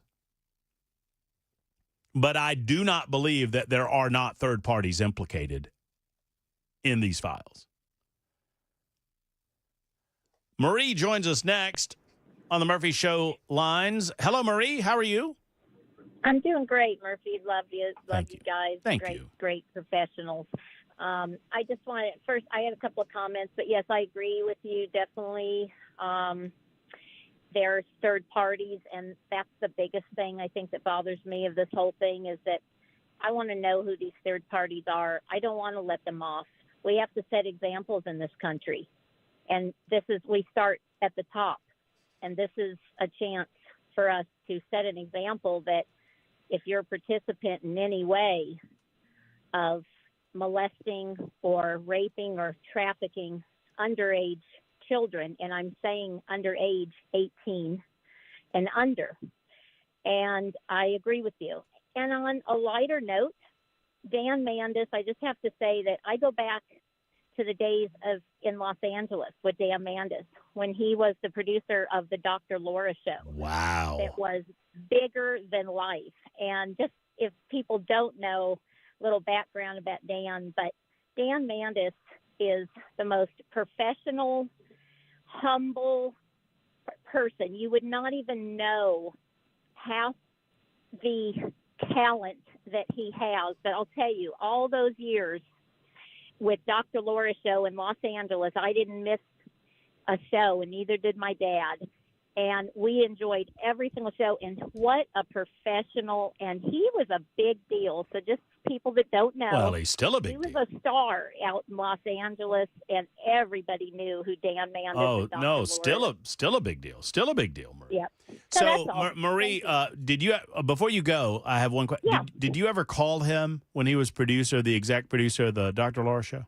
Did you ever call? I did not call. Yes, I did. I called, and yes, he answered, and I called, and I had a boyfriend problem because I was quite young back then. Uh-huh. And I think my dad called one time. My dad's in his 80s now. He's still there, but I live here in Tennessee. But we just really, we enjoyed that show thoroughly. It was. I don't know if Dr. Laura's still going on. I used to love the Dr. Laura show too. It was like a soap opera on radio. But my question, I don't think I've ever asked Dan this question because the rumor was always that Dr. Laura insisted that her callers thank her for their call. Like, thank you for taking my call. That was always the rumor that you were instructed to say that. I don't think I've ever asked Dan that. But let me disabuse you of this, Marie. Have you ever met Dan? Yeah. Have you ever met Dan? I have not in person. Yeah. I've actually, he's taken my call 2 times in all the years he's been here because I know the mornings are very hard, for him to take a call. But anytime he opened a line, I would call. Well, here's the truth of everything, Marie. I'm just telling you the truth. You ready? Yep. Dan Mandis, an absolute monster. Absolute monster, Marie. Monster. Screams, yells. Treats his producers like you wouldn't know. Oh, my goodness. No, I'm kidding. No, Dan's great. Yep. Obviously, he. I know everyone loves him, but and so humble. You wouldn't even know he's a producer or the things that he's accomplished in his life, and that's what I love about him is just he doesn't have to throw it in your face. He doesn't have the need for people to know everything. But like I say, my dad and I for years and years, and Dr. Laura, that show got us through a lot of tough times, and it was he was a big celebrity. That's all I can tell you. Well, still is in my book, Marie. Thank you for the call. Dan Mandis is, I call him Mandandis because he's the man. Love Dan the man. And in all seriousness, Dan is as gracious as they are. As a talk show host, he was an excellent executive producer. It's my understanding of a national, international sensation of a show, and wanted to be a host and set out to be a host and has become an incredible host, a Marconi Award-winning morning show host here on Nashville's Morning News. Still a big deal, and I will always owe an extreme debt of gratitude because he hired me to be on the airwaves on Super Talk 99.7 WTN. Back in a moment.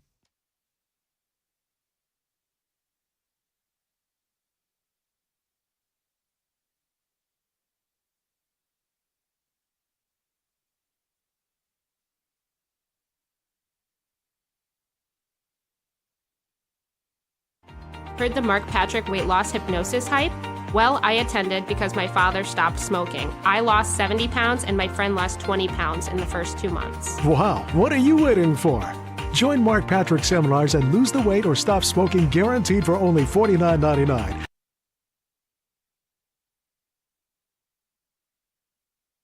Serving Middle Tennessee, small, medium, and large-sized businesses with incredible IT service and cybersecurity since 1998. Their services include 24-hour-a-day, 7-day-a-week protection from threats, compliance for all industries, business continuity, a fast local help desk. And when I say local, sadly, some people claim local and then you're off at another country. Not so. You'll talk to somebody right here in the state of Tennessee with emergency services that are available 24 hours a day, 7 days a week. They take complete ownership of helping with all of your IT issues, whether it be internet, cybersecurity, printers, computer systems, you name it, they'll service it directly.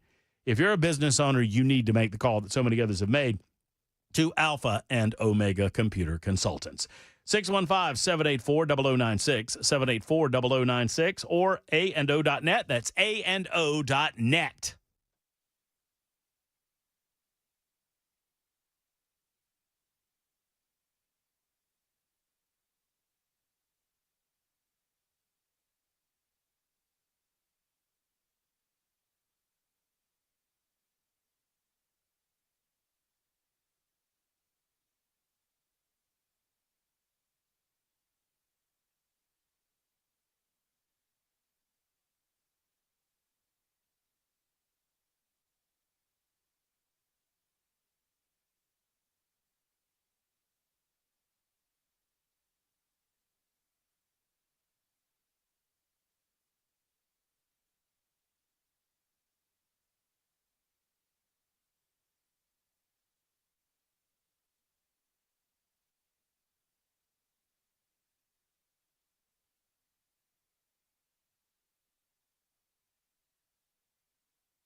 I want to talk to you for a moment, friends, about Shane Ring. He's at Cover Nash, located right here in Middle Tennessee. He is your local expert when it comes to all things health insurance and health plans. So a couple of matters that you need to know. One, oftentimes when you call a call center, they're trying to sell you on a particular product. They don't do that at Cover Nash. Shane doesn't do that because he does not work for a particular company. He works for you, his customer, and he's going to find the right insurance plan for you. He will walk you through your different options. You together will select that plan that is best for you in terms of your budget, best of you in terms of what you need in coverage, and off you go.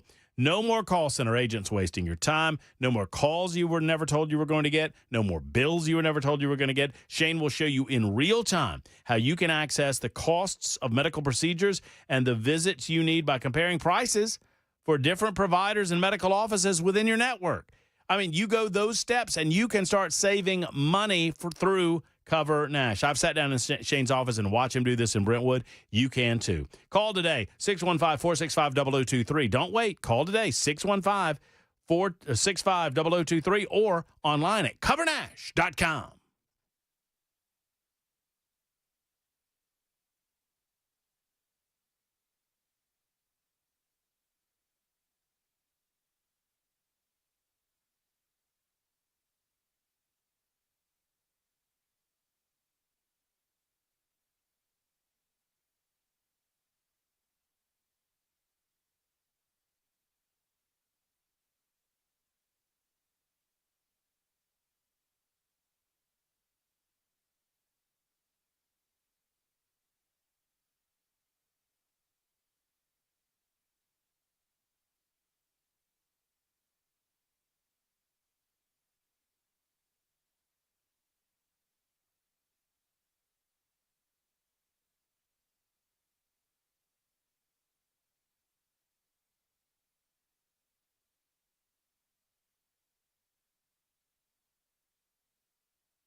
Super Talk 99.7 WTN, Matt Murphy and you until 7 o'clock. We'll hand off to the great one, Mark Levin, at that time.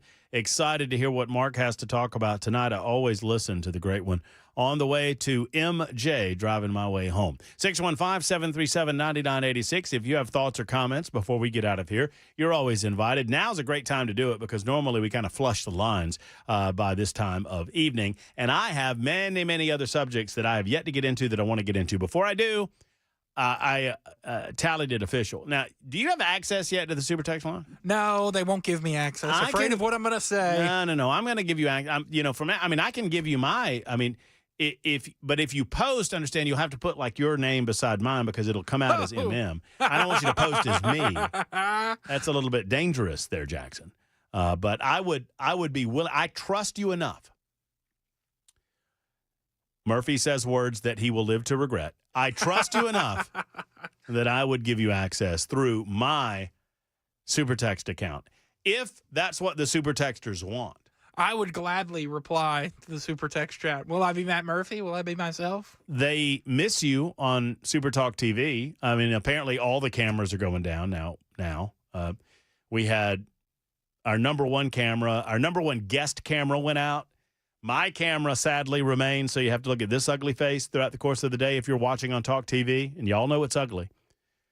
Y'all tell me so every day. But Apparently now the guest camera is out in addition to the producer camera. So we'll try to figure things out. We're just falling apart around here. That's it. Nashville's law department is appealing to the Tennessee Supreme Court. July 10th, the city's hold on a second. Nashville's law department appealed, I should say, to the Tennessee Supreme Court July 10th in the city's latest effort to avoid having the Metro Council membership. The Tennessee Court of Appeals struck a blow against the city June 5 in a 2-1 ruling that a state law that caps Metro councils at 20 members is constitutional. You guys probably remember this story. The June 5th decision was a loss for Nashville in its legal challenge to a bill that was passed in 2023 by the Tennessee General Assembly. That bill stated that no matter your municipality, no matter who you are or where you are, that it requires city and metro government to cap their city councils at 20 members.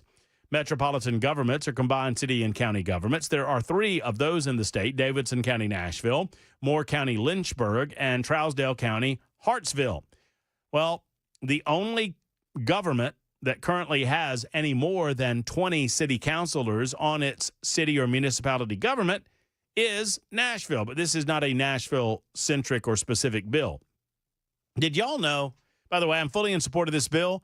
I do believe that the General Assembly will win out, and what it will create, they will have to draw new district lines in Metro Nashville, and the next election cycle that happens in a couple of years from now, instead of having 40 separate Metro councilors, which is ridiculous, by the way, they'll have 20. That's good. The fewer, the better. Perhaps you'll soften the rough edges and get some of the morons out of the Metro Council. That's the hope, right? Is that you don't have so many fringe elements within the council. Now, that's up to the people of Davidson County to decide one way or the other. I think in this case, less is more. Did you know, Jackson, I will offer you this factoid, and I'll let you guess. We might have done this before. Nashville-Davidson County is the 3rd largest metropolitan government in terms of number of city councilors in the United States of America. They have 40 Metro councilors. There are only 2 cities with more. Would you dare name them? Chicago and Los Angeles. Chicago is correct. Los Angeles is not. New York? New York is correct. I was going to do New York. Pretty good guesses. Pretty good. I mean, 2 out of 3 ain't bad. So, yeah, New York has 50-something. Chicago has 50-something alder people, they call them, or aldermen. And then there's Nashville with 40. It is a recipe for divisiveness, non-decision-making, and corruption. And sadly, the city has lurched left as a result. We don't need that. We don't need that. 8203 says, do all of the shows really not have access to the super text line? Well, I'm just new. No. No, the shows have access. We, the hosts, have access. Jackson is just new to the process because he came over when Chris Webber left us and moved back to Georgia to be with his family. We needed at least an interim producer, and Jackson was gracious enough to offer his services. Does a great job. You do a great job. Appreciate it, buddy. Yeah, you're welcome. Well, most of the time. Let's not get full of ourselves. Hey, Let's not get the big head. I'm a B-plus student. You did screw up earlier and cut us off the YouTube page for a while. They're fine. They'll be all right. They'll be all right. The more mystery, the better for those knuckleheads over there. That said, Jackson's doing a great job. He just doesn't have access, but he will. Eventually, he will. Let's talk to Moochie. Am I pronouncing that correctly, Moochie? Yes. Yes, you are, man. The old Mooch. What up? What's going on? Hey, I don't know if I dreamt it. I don't know where I heard it from, but it was something called the Samson, and it's like Samson, in the Bible. He cut his hair, he loses strength, But anyway, something about Israel. They're like their ultimate plan. If things don't go their way, if their back's against the corner, you might have been talking. I don't know where I heard it from, but if their back is like against the corner, they're literally going like nuke everybody. Like apparently they got like 84 nukes, and apparently during the JFK. I know I got a tinfoil hat on right now, but during the JFK term, he was mad at the guy that leaked it to him. I don't know if it was it was a heads. I don't know if it was CIA or some type of intelligence, but they were the reason why Israel were able to get the nuclear ability they have now. Have you heard about that? Wait, they're going to go Samson. Wait, so tell me what Samson is again. I lost track of you for a minute. I was looking something up. I'm sorry. Samson is like is there like if things go bad for them, if they're getting pushed into a corner, I guess like if the Trump administration starts unraveling their deep rabbit hole they have, which we don't know, but they've been around for thousands of years, been scofflaws, if you will, to the world. If their back is against the corner, they'll launch whatever nuclear assets they have all over the world just to create, mass chaos. I don't know. That's what I heard. It's not a project. It's like some kind of, like in a spy movie, like a project, like some kind of covert mission, something like that. But I heard it on a show. I don't know if I heard it on your show. If I even you did heard not. it. I may have dreamt it. Well, I don't even know. I don't think you heard it on my show. Would you venture a guess, Moochie, how many nukes Israel has? I don't know. When I was hearing what I was hearing, they said 84 nukes. Yeah, around. I've heard around 85 to 90.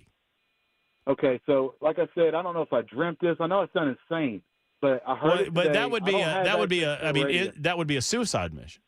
Israel would be obliterated. That's absolutely. Well, it'll be what you call mutually assured destruction. Assured destruction. Yes.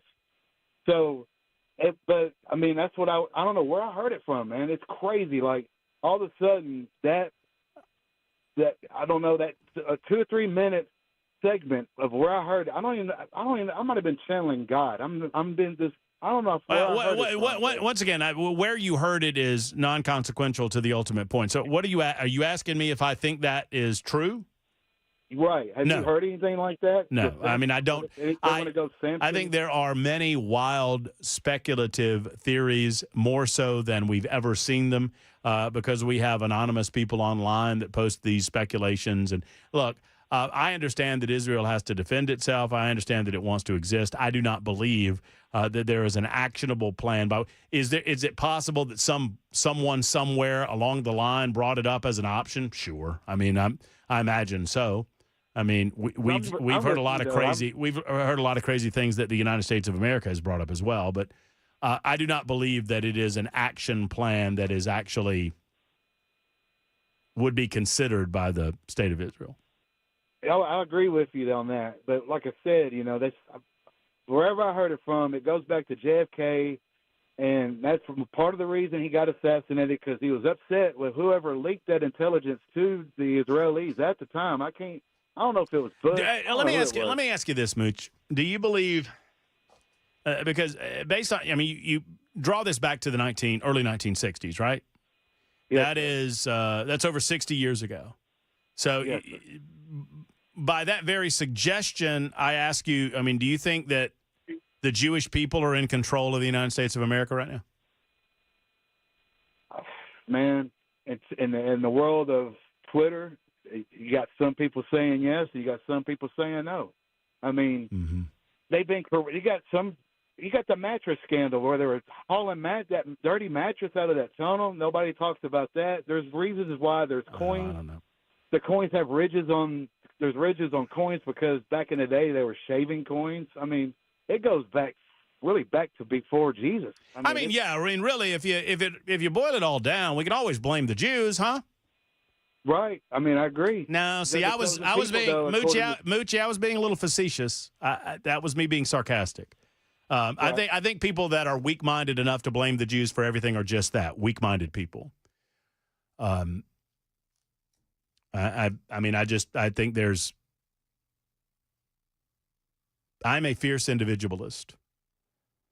I do not take marching orders from any group outside of, I suppose I've never been given marching orders, but I suppose to continue to appear on this network, on these airwaves, that I ultimately have bosses that tell me certain things I can. I've never been told what I can or cannot talk about. I've never been prevented from talking about speculation, conspiracy theory, or otherwise conversing about the importance and power of the state of Israel, what would be called the Zionist or the Jewish state. Every government in existence has had intelligence operations, and Israel's has happened to be some of the best because they are one of the most threatened states in the world.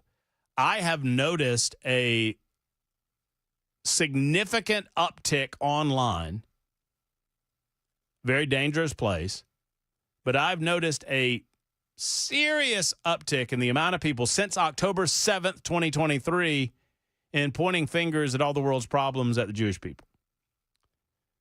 To the point that some are now suggesting that AIPAC is more than just a lobbyist organization, that AIPAC really runs the nation. Some people believe that. I think it's very convenient, and I don't buy it. I still believe in the United States of America. I believe in Donald Trump. I don't believe that Donald Trump's beholden to anybody, including Benjamin Netanyahu. Those are my beliefs. You're entitled to yours. 615-737-9986, 51 after.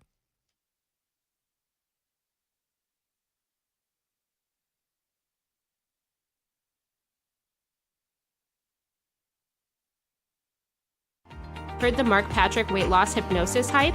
Well, I attended because my father stopped smoking. I lost 70 pounds and my friend lost 20 pounds in the first 2 months. Wow, what are you waiting for? Join Mark Patrick seminars and lose the weight or stop smoking guaranteed for only $49.99.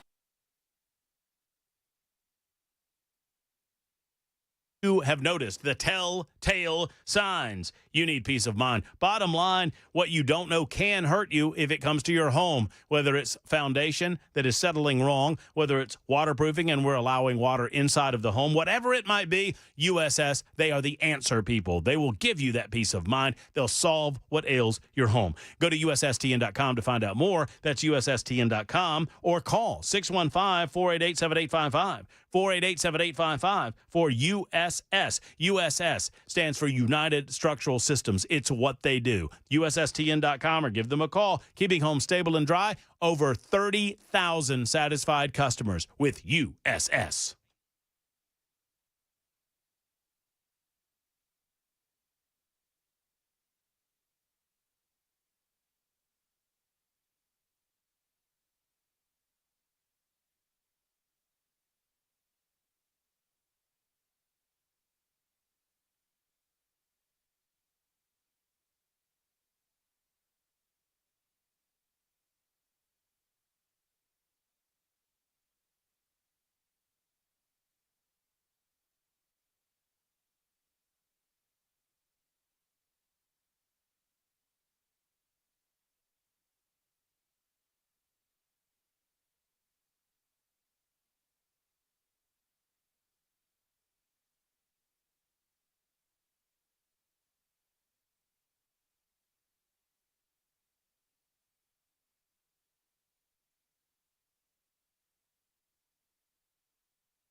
Man, I'm annoying a lot of people today and pleasing others. I guess that means I'm doing something right.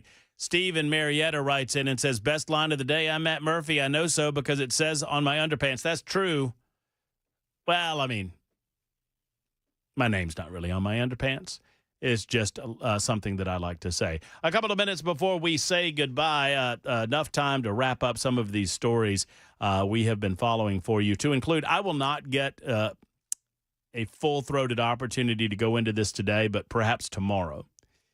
There is a hearing at the Davidson County Chancery Court in an attempt to decide the fate of a death row inmate by the name of Byron Black. That hearing began yesterday. I don't know if they finished it up today or not. The case centers around Black's attorneys asking for his heart medical device to be turned off at his execution August 5th. They said this is to prevent what they describe as excruciating pain. Black's attorneys are also fighting for him in other courts to stop his execution based on what they call his intellectual disability. No decision yesterday, but during the hearing, Black's family was near the front row listening intently to the cross-examination of witnesses. The hearing was a plea for Black to avoid what his attorneys call a torturous death, especially with his severe health condition. I always love it. I just absolutely delight in the idea that people want me to be concerned with someone who they claim is going to go through excruciating pain because they are on death row for the death of people that they put through excruciating pain. And what I like to do when these issues come up in Tennessee or anywhere else around the country, instead of focusing on the scumbag that committed gross acts of inhumanity against our fellow man, I focus on the acts themselves. It's a hell of a lot harder to have any compassion for someone like Byron Black when you learn what they did. Tomorrow I'll share some of what they did, what Byron Black did. In the meantime, speaking of death, a judge in Nashville, Tennessee, has found Shaquille Taylor competent to stand trial for the murder of Belmont student Jillian Ludwig. You remember this case from a number of years ago. Shaquille Taylor is accused of shooting and killing college student Jillian Ludwig in 2023. This was after he was released. He was being held on multitude of charges, and he was released when it was determined by Glenn Funk's district attorney's office. Did you dump me on that? Yeah, it's probably best. Yeah, that was. It was a mistake. Yeah, but it wasn't. That wasn't good. I was trying to say Glenn Funk's district attorney's office, and I did not say Glenn Funk. Yeah. Just wrap it up there. Yeah, just call it a night on that one. Anyway, Shaquille Taylor is accused of shooting and killing Jillian Ludwig and will stand trial for that crime, despite previously being determined to be mentally incompetent to stand trial. And there you go. Mark Levin is up next for Jackson. Stop. You got the giggles over there? You like that, did you? Old Glenn strikes again.